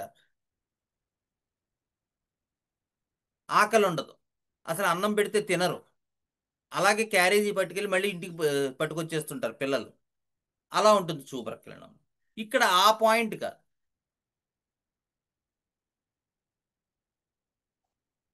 ఇంకొకటి ఏంటంటే క్యాలియోయిడ్లో ప్రత్యేకమైంది, వీడికి చలి ఎంత పడకపోతే చిత్రంగా సారీ చలిగాలి ఎంత కావాల్సి వస్తే క్రేవింగ్, ఓపెన్ ఎయిర్ అంత ఎమిలరేషన్ ఉంటే కోల్డ్ థింగ్స్ ఎగ్రవేట్ చేస్తాయి. ఐస్ క్రీమ్ తింటే పడదు, కూల్ డ్రింక్ తాగితే పడదు. ఎక్స్టర్నల్లీ ఏమో కోల్డ్ ఎమిలరేషన్ వీడికి, ఇంటర్నల్లీ కోల్డ్ ఎగ్రవేషన్. చల్లటి ఫుడ్ పడదు, ఫుడ్ వేడిగా పెట్టండి అంటాడు. కొంతమందికి ఒక క్రానిక్ క్యాలియోయిడ్ పేషెంట్, ఒక ఆయన నాకు తెలిసిన ఆయన, ఆయన బయటికి వెళ్ళొచ్చి ఆఫీస్కి వెళ్ళొచ్చి రాత్రి కుక్కర్లో పెట్టుకుని వేడి చేయించుకుని తినేవాడు ఆయన. నేను అడిగాను ఒకసారి, ఆవిడని అడిగాను, ఆయన్ని కాదు, ఆవిడ కొంచెం చనువుతో ఆవిడ, ఎందుకంటే మాస్టర్ గారికి అలా పెడుతున్నారంటే, లేదండి బాబు మీ మాస్టర్ అలా కాకపోతే ఊరుకోరు ఆయన అంటే, ఏమవుతుందండి అన్నాను. అబ్బే రేపు పొద్దునకే గొంతు నొప్పి వచ్చి జలుబు చేసేస్తుంది ఆయనకండి ఆవిడ. ఇది చల్లటి ఫుడ్ పెడితే, ఫుడ్ అప్పటికప్పుడు రాత్రి 11 గంటలకు కుక్కర్లో పెట్టి వేడి చేసి పెడుతుంది ఆవిడ, ఎందుకంటే పొద్దున్న అయ్యేసరికి అది ఇబ్బంది అవుతుంది. అలా ఉంటారు క్యాలియోయిడ్ పేషెంట్స్. చల్లటి ఫుడ్ పడదు, కూల్ డ్రింక్స్ పడవు, ఐస్ క్రీమ్ పడదు, ఏది తిన్నా గొంతు నొప్పి వచ్చేస్తుంది, జలుబు చేసేస్తుంది, కఫం పట్టేసి స్లాష్ మన్ తయారైపో ముక్కులోంచి గ్రీనిష్ డిశ్చార్జ్. మళ్ళీ ఏది ప్రాబ్లం వచ్చినా కోల్డ్ ఓపెన్ ఎయిర్ ఎమిలరేషన్, బయటికి వెళ్ళి గాలిలో కూర్చుంటే వాడికి అన్ని బాధలు బాగుంటాయి, హెడేక్ బాగుంటుంది, కఫం ఇది బాగుంటుంది, అన్నీ బాగుంటాయి. ఇంట్లో ఉంటే వామ్ రూమ్లో ఉంటే గాలి గనక ఆడకపోతే వేడి గనక తగులుతూ ఉంటే వాడికి మార్నింగ్ టైం అయితే వాడికి చాలా అగ్రవేషన్ ఉంటుంది. అలా ఉంటారు క్యాలియోయిడ్ పేషెంట్. ఓకేనా? సో మనకి ఇక్కడతో మనం ఏంటి, ఓకే, సో ఇక్కడతో మనకి క్యాలియోయిడ్ పూర్తయింది. నెక్స్ట్ మనం మిగతా క్యాలీ సాల్ట్స్ చదువుకుందాం. Any doubts regarding today's session? Sir నమస్కారం సార్. చెప్పండి. సార్ ఒక కోల్డ్ ఈ జలుబు తప్ప మిగతా అన్ని కూడా చల్లగాలిలో రిలీఫ్ అవుతాయి కదా సార్? అవునండి, అవును. ఓన్లీ జలుబు ఈ కోల్డ్ ఈ మాత్రమే చల్లగాలికి ఎక్కువైతుంది కాదు అక్యూట్ కాదు లో కాదు కానీ. కాదు కాదు సార్ కాదు ఎక్కువ అవదు. కోల్డ్ దాని వల్ల వస్తుంది, వచ్చిన తర్వాత మళ్ళీ కోల్డే ఎమిలరేషన్. ఓకే సార్, మళ్ళీ కోల్డే కావాలి. మళ్ళీ కోల్డే కావాలి, అదే చెప్తాను. కాకస్ క్యాక్టైలో కూడా ఇలాగే ఉంటుంది. వాడికి కాకస్ క్యాక్టై వాడికి ఏదైనా కూల్ డ్రింక్ తాగితే పడదు. ఫాస్ఫరస్ లోను కాకస్ క్యాక్టస్ లోను పాప ఎగ్రివేషన్ వచ్చేది, దగ్గు వచ్చేస్తుంది, కఫం, విపరీతమైన కఫం శ్లాష్మో. కానీ మళ్ళీ కూల్ డ్రింక్ తాగితేనే వాడికి దగ్గు తగ్గుతుంది, అది చిత్రం. సార్ ఏమైనా అక్యూట్. నీకు బాలేదు కదా, నా మాట విను, వేడి నీళ్ళు తాగంటే వాడికి వేడి నీళ్ళు తాగితే ఎగ్రివేషన్ వస్తుంది, దగ్గు పెరిగిపోతుంది వాడికి కాకస్ క్యాక్టైలో.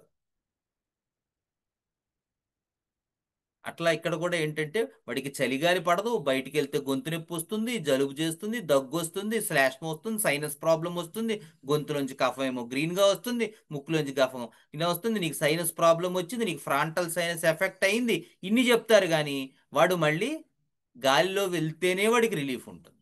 అది సార్ అక్యూట్ లో క్రానిక్ లో సేమా సార్? మళ్ళీ మన చేంజ్ అవుతుందా acute లో క్రానిక్ లో వచ్చే? అదే అన్నాను, ఇప్పుడు మన దగ్గరికి పేషెంట్ ఏ ఫేజ్ లో వచ్చాడు అనేది కూడా ఇప్పుడు ఇనీషియల్ గా జలుబు, తుమ్ములు, గొంతు నొప్పి, రూట్ ఆఫ్ నోస్ లో పెయిన్ తో స్టార్ట్ అయ్యి మన దగ్గరికి వచ్చాడు అనుకోండి, అక్కడ క్యాలియాయిడే పడుతుంది. కానీ వాడు రావాలిగా అక్కడ. ఒకవేళ ఆ స్టేజ్ దాటి వెళ్ళిపోయాడు అనుకోండి, ఇంకా కఫం బాగా తయారైపోయి గ్రీనిష్ డిశ్చార్జెస్ వచ్చేసి నీకు సైనస్ ఉంది, నీ మొహం అంతా తేడాగా ఉంది అని చెప్పారు, అక్కడ కూడా మళ్ళీ క్యాలియాయిడ్ ఇండికేట్ అవుతుంది. అర్థమైందా? Yes sir, yes sir, thank you sir.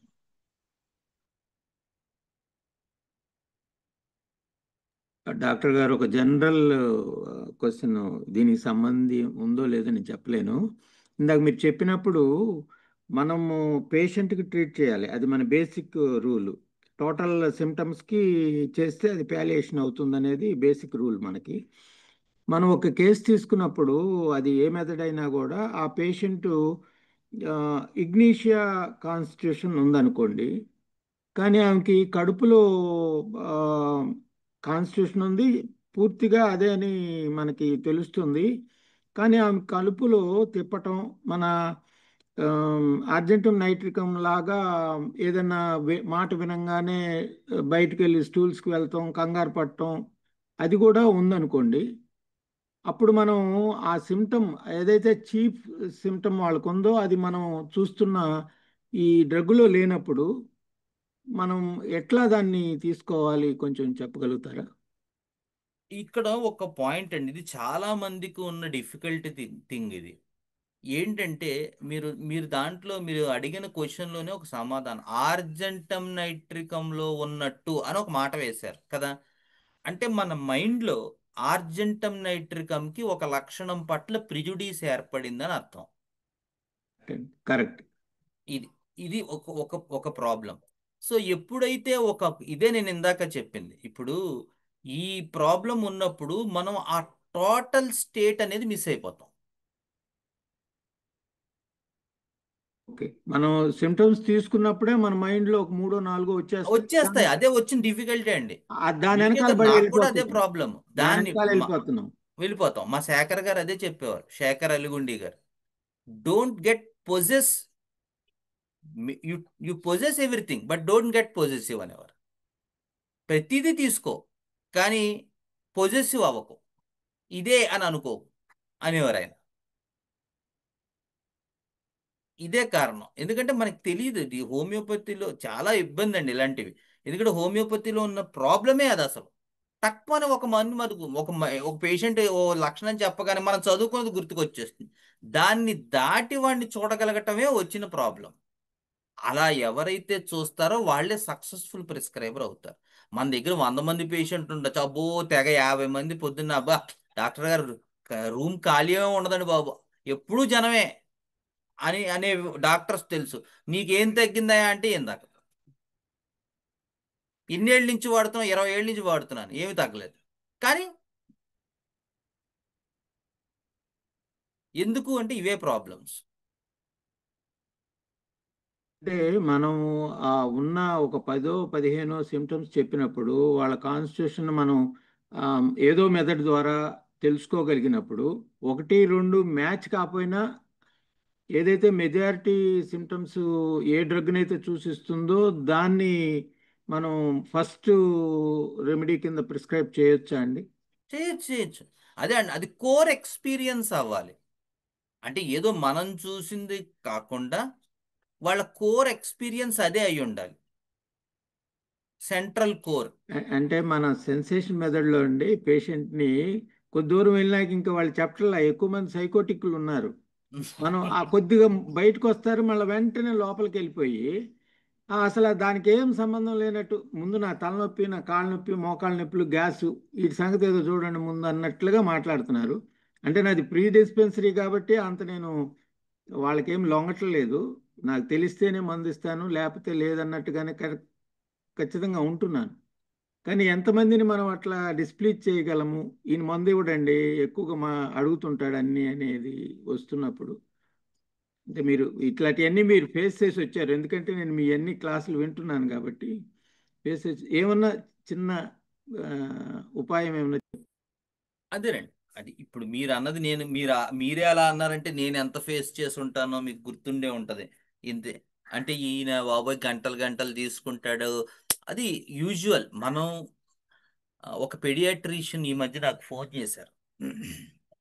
ఆవిడ మన క్లాసెస్ వింటారు. సో ఆ, సార్ నేను హోమియోపతి చేద్దాం అనుకున్న, నా దగ్గరికి పేషెంట్ రావట్లేదండి, ఏం చేయమంటారు? నేను ఒకటే చెప్పాను, నిజంగా పేషెంట్ వచ్చాడు మన దగ్గర, దాన్ని నివారించగలిగే సత్తా ఉందా అంటే నేను ఇలా ఆలోచించలేదు. ముందు దాన్ని డెవలప్ చేయండి. ఫస్ట్ మనం దాంట్లో మాస్టరీ చేయడం అనేటువంటిది చేస్తే ఓకే. ఇప్పుడు మీరు అన్నారు ఇందాక ఏమని, కాదండి నాకు ముందు ఈ గొంతు నొప్పులు, ఆ, మోకాళ్ళ నొప్పులు, తలపోటు ఇది తగ్గించండి అన్న. పోనీ అవి ఏ రకంగా మిమ్మల్ని ఇబ్బంది పెడతాయి? అక్కడికక్కడే మనం క్వశ్చన్ ఫ్రేమ్ చేయగలగాలి. కరెక్ట్ అండి, కరెక్ట్, కరెక్ట్. వాటి వరకన్నా మన వాళ్ళని కొంచెం వాళ్ళు ఏది ఇస్తే దాన్ని పుచ్చుకొని మన దగ్గర ఇప్పుడు నిన్న నేను ఒక కేసు తీసుకున్నాను. వీళ్ళు ఎక్కడి నుంచో వచ్చారు. Online case. ఏమిటంటే ఆ, క- ఈ యాక్సిల్లా రీజన్లో బ్లాక్గా అయిపోతుంది. ఇప్పుడు 2 ఇయర్స్ బ్యాక్ మందులు వాడితే ఇంగ్లీష్ మెడిసిన్ తగ్గిపోయింది, మళ్ళీ వస్తుంది. ఇప్పుడు నాకు ఇది ప్రాబ్లం అంటే నేనేమో మాట్లాడలేదు, వెయిట్ చేశాను. ఇంకా ఇంకా అంతేనండి, అది ఒకటే నాకు ప్రాబ్లం, ఇంక ఏ ప్రాబ్లం లేదు, ఏ ప్రాబ్లం లేదు నాకు అది ఒకటే తప్ప. అది ఏ రకంగా ప్రాబ్లం? ఈ క్వశ్చన్ అతను ఎక్స్పెక్ట్ చేయలేదు. మీరు ఏ ప్రాబ్లం లేదు, ఏ ప్రాబ్లం అవును. మరి అదే రకంగా ప్రాబ్లం. మీరు ఇందాక నుంచి అదే మేజర్ ప్రాబ్లం అన్నాడు ఆయన. అదే ఏ రకంగా మేజర్ ప్రాబ్లం? అక్కడికక్కడే క్వశ్చన్ వాళ్ళకి ఇవ్వగలగాలి మనం. వన్స్ అది కనెక్ట్ అయిన తర్వాత ఆయన ఏదో చెప్పుకుంటూ వచ్చాడు. అబ్బాయి నాకు గా అతను సక్సెస్ స్టేట్లో ఉన్నాడు. నాకు లైఫ్లో ఏ ప్రాబ్లం లేదు, మా పాప మంచి పొజిషన్లో ఉంది, వ్యాపారం బాగుంది, అంతా నాకు ఏ ప్రాబ్లం లేదన్నాడు. ఇలాగే అంటే ఆయన సక్సెస్ఫుల్ స్టేట్లో ఉన్నాడు కదా. అవునండి, సక్సెస్ఫుల్ స్టేట్లో ఉన్నప్పుడు వాళ్ళు యూజువల్గా పెద్దగా ప్రాబ్లం, ఒకవేళ ప్రాబ్లం వస్తే ఎలాంటి ప్రాబ్లమ్స్ వస్తాయి అని నేను అసలు మామూలుగా ఎక్స్పెక్ట్ చేయండి. ఒకవేళ వస్తే మీకు ఎప్పుడైనా ప్రాబ్లమ్స్ వస్తే ఎటువంటి ప్రాబ్లమ్స్ వస్తాయి? ఇప్పుడు ప్రాబ్లమ్స్ లేవు, ఒకవేళ అంటే మనం ఫ్లిప్ చేయడం క్వశ్చన్, అంటే వస్తే వస్తే ఫైనాన్షియల్ ప్రాబ్లమ్స్ వస్తాయి, నాదంతా మెడికల్ ఫీల్డ్ కదా, టర్న్ ఓవర్ ఉంటూ ఉంటుంది, ఇలా ఏదో చెప్పుకుంటూ వచ్చాడు. అలా అలా అలా లోపలికి వెళ్ళిపోయింది కేసు. కరెక్ట్, కరెక్ట్, మీరు చెప్పింది ఓకే, ట్రై చేస్తానండి. అది అది వాడు ఎక్స్పెక్ట్ చేయని క్వశ్చన్, అది ఎక్కడ నుంచి అక్కడ నుండి ఇంక దొరుకుతాడు. అంతేనండి, అంతే ఓకే, అంతే. థ్యాంక్ యూ వాడు డాక్టర్. వాడు మనల్ని ఫూల్ చేద్దామని ట్రై చేస్తే మనమే వాడిని ఫూల్ చేసేయాలి. ఇప్పుడు ఈ కేసులో ఏమైంది? ఎందుకంటే చెప్తున్నాను కదా సార్, నాకు కొంచెం కోపం పడ్డాడు పేషెంట్. చెప్తున్నాను కదా సార్ నాకేం ప్రాబ్లం లేదని, నాకు అంతా బాగుంది, నా బిజినెస్ బాగుంది, పాప హైయర్ స్టడీస్లో ఉంది, నాకేం ప్రాబ్లం లేవు, మీరు పదే పదే ఏం అడుగుతారు అన్నాడు నన్ను ఆయన. ఓకే సార్ మీరు కరెక్టే చెప్పారు మహానుభావం, ఏం అంటలేదు దాని గురించి, మీకేం ఒకవేళ వస్తే అసలు ఎటువంటి ప్రాబ్లమ్స్ రావచ్చు? దేన్ని మీరు ప్రాబ్లంగా చూస్తారు? ఊరికే తెలుసుకుందాం సార్, ఏదో మీది ఒక గంట అపాయింట్మెంట్ ఇచ్చాం కదండి, మరి 5 నిమిషాల్లో అయిపోతే ఎలాగా? ఇలా ఏవో. అతని ఇది అప్పుడు కూడా పేషెంట్ సాటిస్ఫై చేయాలంటారు కదండి. అప్పుడు పేషెంట్ పోన్లే వెధవా, 55 నిమిషాలు ఇంకా టైం ఉంది కదా, ఏదో ఒకటి మాట్లాడదాం, ఏడుస్తున్నాడు వెధవా అనుకుంటాడు. యాక్చువల్గా అతను అంటే అతని తాలూకు ఈగోని మనం రెస్పెక్ట్ చేయాలి. అవును, మీరు చాలా కేసుల్లో చెప్పారు, అతను ఈగోని సాటిస్ఫై చేయకపోతే వాడు బయటకు రాడని రాడు రాడు రాడు. చెప్పారు. అవునండి, థ్యాంక్ యూ డాక్టర్ మా గారు. గురువుగారు శేఖర్ గారు అయితే ఇలా అయిపోతారు ఆయన పేషెంట్ దగ్గర. శేఖర్ అలుగుండి అంటే పేషెంట్ని ముందు, కానీ వన్స్ ఆయన ఆ మాట నాకు ఇంకా చెవుల్లో తిరుగుతోంది. ఇనీషియల్గా ఏం చేయాలంటే మన స్టీరింగ్ వాడి చేతికి ఇచ్చేసి మనం కూర్చోవాలి అలా, వాడు ఎడి తిప్పితే ఎడి తిప్పడం. వన్స్ ఆ యాంకర్ దొరికినప్పుడు ఆయన మీరు నమ్మరు, కొన్ని కొన్నిసార్లు ఆయన కేసు నాకు విచిత్రంగా అనిపిస్తుంది. పేషెంట్ ఏంటి ఇలా నో అదొకటే చెప్పు అంటాడు ఆయన. కాదు, నాకు ఆ రెస్పెక్ట్ నో, ఇంకేదో చెప్పారు, no no no no, respect respect only అది ఎప్పుడు ఒక 30-40 మినిట్స్ అయిపోయాక, అతన్ని యాంకర్ దొరికాక ఇంకెవరు స్టీరింగ్ ఆయన తీసేసుకుంటారు. ఇంక ఈయన ఏం చెప్తే అది వినాల్సిందే వాడు. కానీ ఇనీషియల్గా వాడు ఎటు తిప్పుతాడు వాడు. అందుకని ఆ పాయింట్ ఏంటంటే, ఇనీషియల్గా నీ స్టీరింగ్ వాడికి ఇచ్చే, వాడు ఎటు తిప్పుతాడు తిరుగు.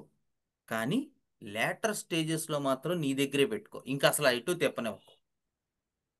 నేను కేస్ టేకింగ్ బుక్ లో బాగా రాశారు. మీరు కూడా చాలా బాగా రాశారు, వాటిని చాలా చాలా బాగా బాగా రాశారు. ఎక్స్ప్లెయిన్ చేశారు మీ ప్రీవియస్ యూట్యూబ్ లో. అవును. అందువల్ల మాకు అసలు చాలా మీకు గైడెన్స్ గా ఆ ఉంది. బుక్ చదివితే మనకి కేస్ టేకింగ్ లో ఒక 80% వరకు వెళ్ళిపోతాం మనం. అవును, చాలా ఆయన చాలా చాలా బాగా అద్భుతంగా రాశారు. రాశారు, బుక్ చాలా మాత్రం బాగా రాశారు. సూపర్ బుక్ అది. అందరూ చదవాలి అలాంటివి. మనకి మన దాంట్లో పెట్టాలి, ఇది హోమియోపతి సిలబస్ లో బిహెచ్ఎంఎస్ కోర్సులో. ఇది అవే ఉపయోగం నిజానికి. అవును, కరెక్ట్ అండి. థ్యాంక్ యూ డాక్టర్ గారు, థ్యాంక్ యూ. డాక్టర్ గారు, చెప్పండి. చిన్న సిల్లీ క్వశ్చన్ కానీ మిమ్మల్ని మీకే వేయాలని అనిపించింది నాకు. మీ మీ లెక్చర్స్ లో మీరు కూపుడు అప్, సక్సెస్, ఫెయిల్యూర్ స్టేట్స్ 3 స్టేట్స్ చెప్పారు. కానీ ప్రూవింగ్ లో ఆ 3 స్టేట్స్ లో అవ్వవు కదా, ఒకటే స్టేట్ లో ప్రూవింగ్ అయ్యాయి కదా, ఇవి ఎలా బయటకు వచ్చాయి అని చెప్పి చిన్న, ఎందుకో మరి ఆ సిల్లీ క్వశ్చన్ అయ్యి ఉండొచ్చు. అలా కాదండి, ప్రూవింగ్ లో మీకు ఖచ్చితంగా ప్రైమరీ యాక్షన్ సెకండరీ యాక్షన్ అనేది జరుగుతుంది కదా. ఒక మెడిసిన్ మనం హెల్దీ హ్యూమన్ బీయింగ్ మీద ప్రూవ్ చేసేటప్పుడు డెఫినెట్ గా కొన్ని సిమ్టమ్స్ ఎస్టాబ్లిష్ అవుతాయి. ఉదాహరణకి మీకు ఫాస్ఫరస్ తీసుకుందాం.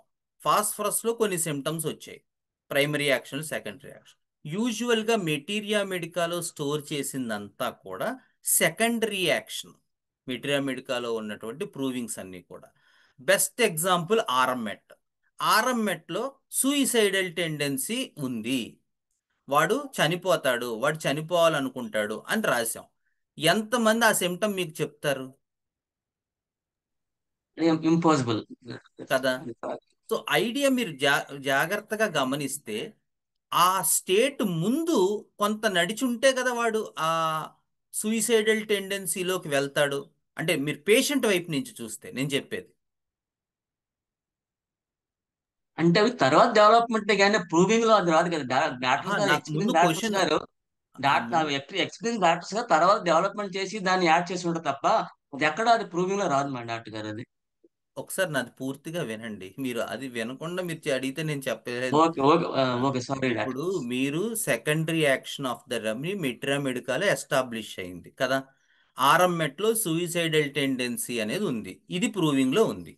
ఓకే, ఇదే ఆర్ఎంమెట్లో మీరు కొంచెం పై లైన్స్లోకి వెళ్తే, ఆ ఆర్ఎంమెట్ ట్రైస్ టు కంట్రోల్ ఎవ్రీథింగ్ అని ఇచ్చారు ఈ ప్రూవింగ్లో. కాకపోతే ఈ సూయిసైడల్ టెండెన్సీ అనేది 3 మార్క్స్లో ఉంది, బ్లాక్ కలర్లో ఉంది, అదేమో 1 మార్క్లో ఉంది, ఎవరు పట్టించుకోవట్లేదు దాన్ని. సో ఏమైంది, ఇది ఆ మెటీరియా మెడికా తాలూకు హైలైట్గా మారింది. ఎందుకంటే ఎప్పుడైతే హెరింగ్ గైడింగ్ సిమ్టమ్స్లో అది వచ్చిందో, నాష్ అదే రాశారు, కెంట్ దాని మీదే పరిశోధన చేశారు.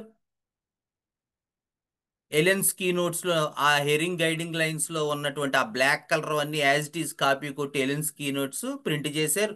ఇంకా ఆ తర్వాత వచ్చే మెటీరియా మెడికా అన్నీ కూడా ఆ 1 లైనర్ సిమ్టమ్ అనేటువంటి దాన్ని మానేసి ఈ 3 లైనర్ సిమ్టమ్సే ప్రామాణికంగా తీసుకున్నారు. మరి వాటి సంగతి ఏంటి?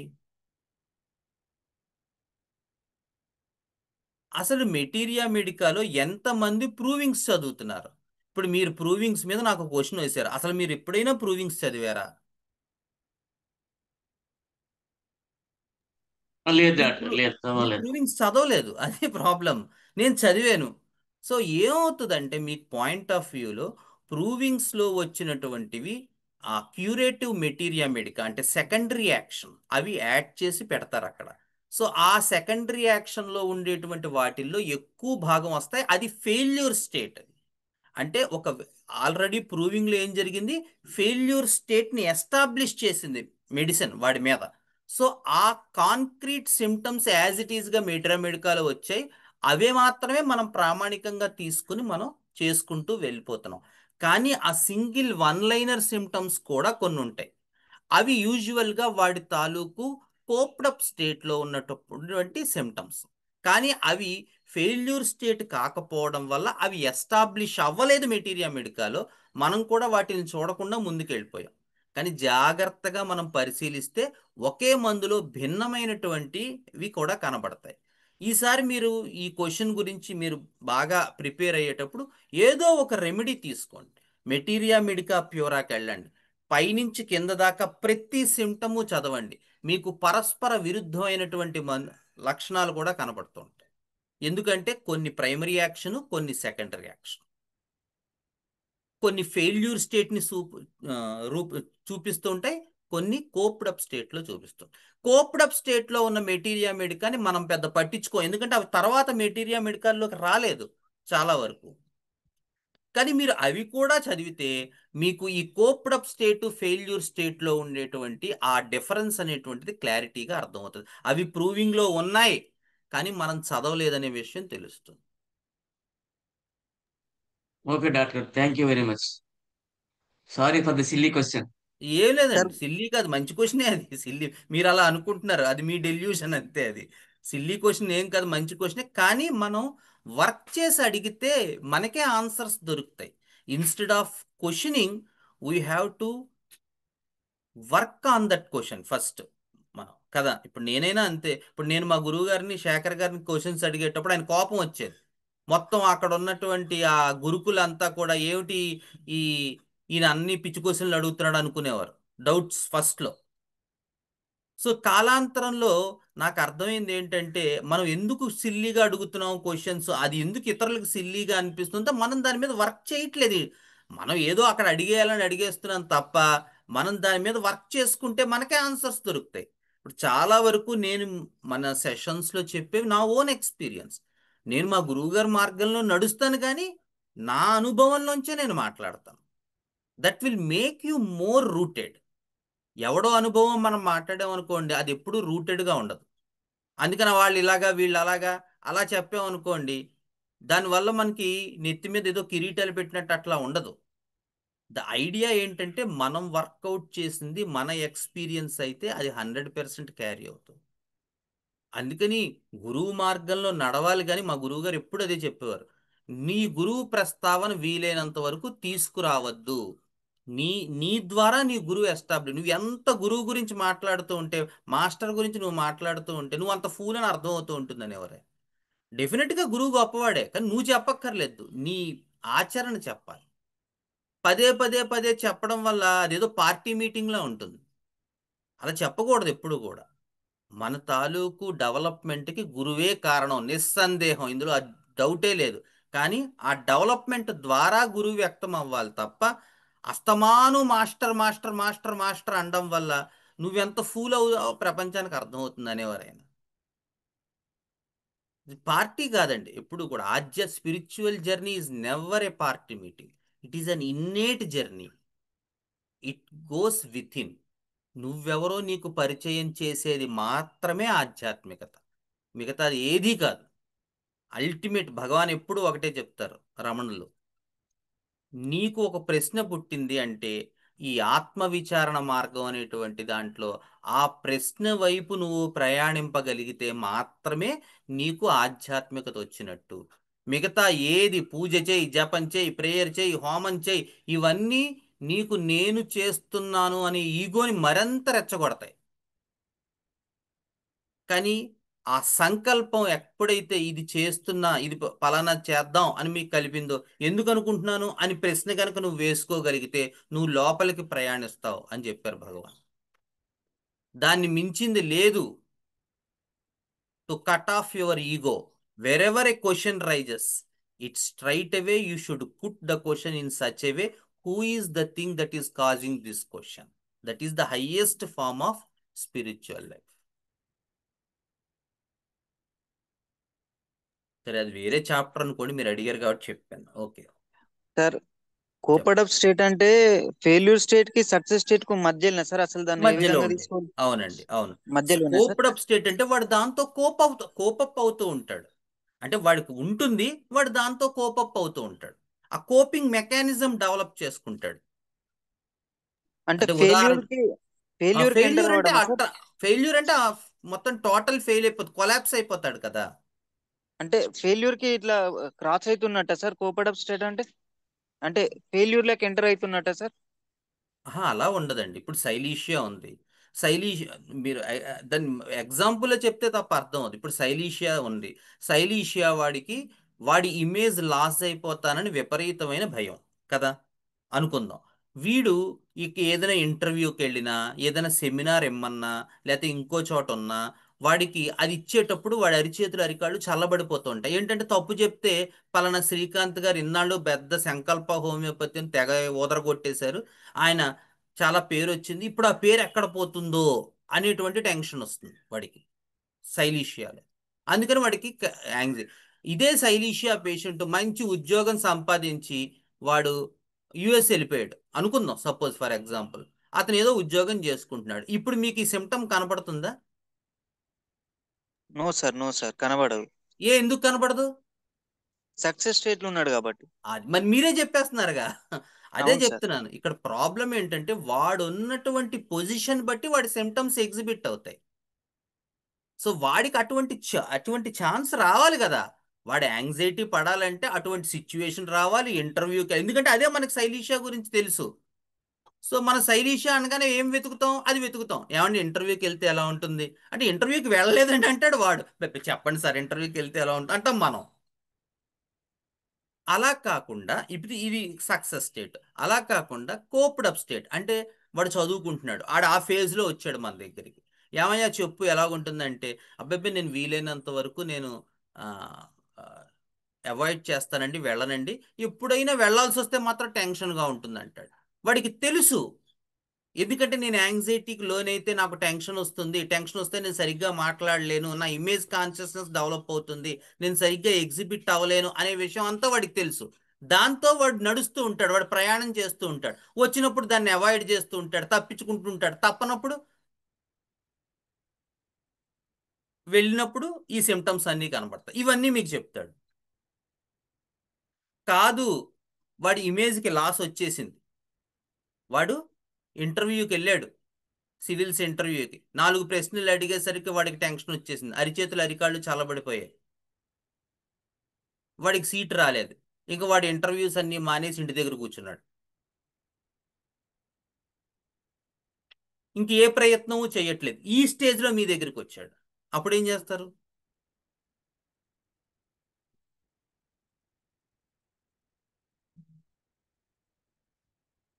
అలా వాడు ఏ ఫేజ్లో మన దగ్గరికి వస్తాడు, వాడి లైఫ్ సిచ్యువేషన్ బట్టి. వాడు ఇందాక నేను చెప్పిన కేసులో నాకు ఏమీ లేదండి అన్నాడు. ఎందుకంటే అతను ఏదైతే ఎక్స్పెక్టేషన్ ఉందో ఆ ఎక్స్పెక్టేషన్ రీచ్ అయిపోయాడు. రీచ్ అయిపోవటం వల్ల అతను ఫెయిల్యూర్ స్టేట్ గురించి చెప్పట్లేదు అసలు, అతనికి ఏమీ కన్సర్నే లేదు. అటువంటప్పుడు అతని ఎక్స్పెక్టేషన్ ఏంటో తెలుసుకోవాలి.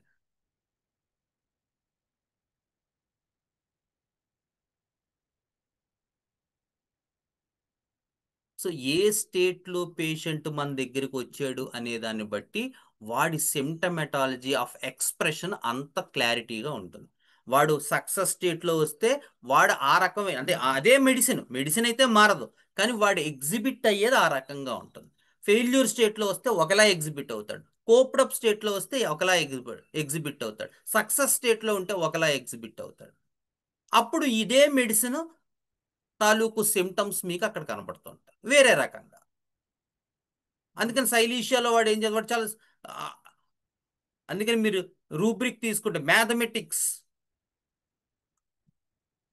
యాప్ట్ ఫర్ అనేదో రూబ్రిక్ ఉంటుంది, అది చూస్తే అన్ని శైలీషియాయే, క్యాలికేరియా సిలికేటా, క్యాలీ సిలికేటా, అన్ని సిలికేటాలే. ఎందుకు? వాడు మ్యాథమెటిక్స్లో వాడు నెంబర్ 1, వాడి అకౌంట్స్ మెయింటెనెన్స్ అలా ఉంటుంది. ఇప్పుడు మీకు అదంతా కనబడుతుంది ఇప్పుడు ఆ సక్సెస్ స్టేట్లో. వాడు దేనికి దానికి చక్కగా వేసుకుంటాడు, వాడి ట్యాబుల్స్ ఉంటాయి, ఎక్సెల్ షీట్లో ఉంటాయి, ఏది ఎంతకి వెళ్తోంది, ఈవేళ స్టాక్ మార్కెట్లో ఎంత ఉంది, పలానాది ఎంత ఉంది, పలానాది ఎంత ఉంది, ఈ ఎఫ్డీల్లో ఇంట్రెస్ట్లు ఎంత ఉన్నాయి, ఏ బ్యాంక్ ఎంత ఇస్తోంది, వాడి దగ్గర మొత్తం ఇన్ఫర్మేషన్ ఉంటుంది. వాడు సక్సెస్ స్టేట్లో ఉన్నాడు కాబట్టి.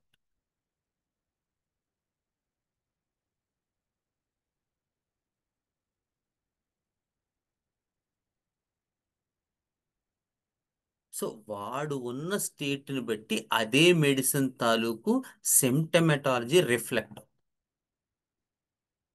అక్కడ ఈ అరిచేతుల్లో అరికాళ్ళలో చెమటలు పట్టడం ఏం ఉండదు, ఎందుకంటే వాడి ఇమేజ్కి ఏం అసలు డ్యామేజే రావట్లేదుగా. అక్కడ ఇంకో సిమ్టమ్స్ ఉంటాయి. మోషన్ కాన్స్టిపేషన్ ఉంటుంది, పొద్దున్న ఫస్ట్ కొంచెం గట్టిగా అవుతుంది, ఆ తర్వాత మామూలుగా అవుతుంది, ఇది చెప్తాడు. ఆ సిమ్టమ్ అక్కడ వస్తుంది.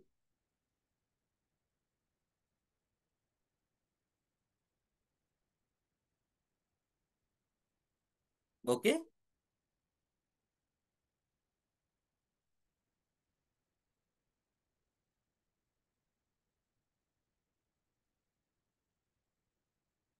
థ్యాంక్ యూ డాక్టర్ గారు. గురుర్బ్రహ్మా గురుర్విష్ణు గురుర్దేవో మహేశ్వర గురుర్ సాక్షాత్ పరం బ్రహ్మ తస్మై శ్రీ గురవే నమః.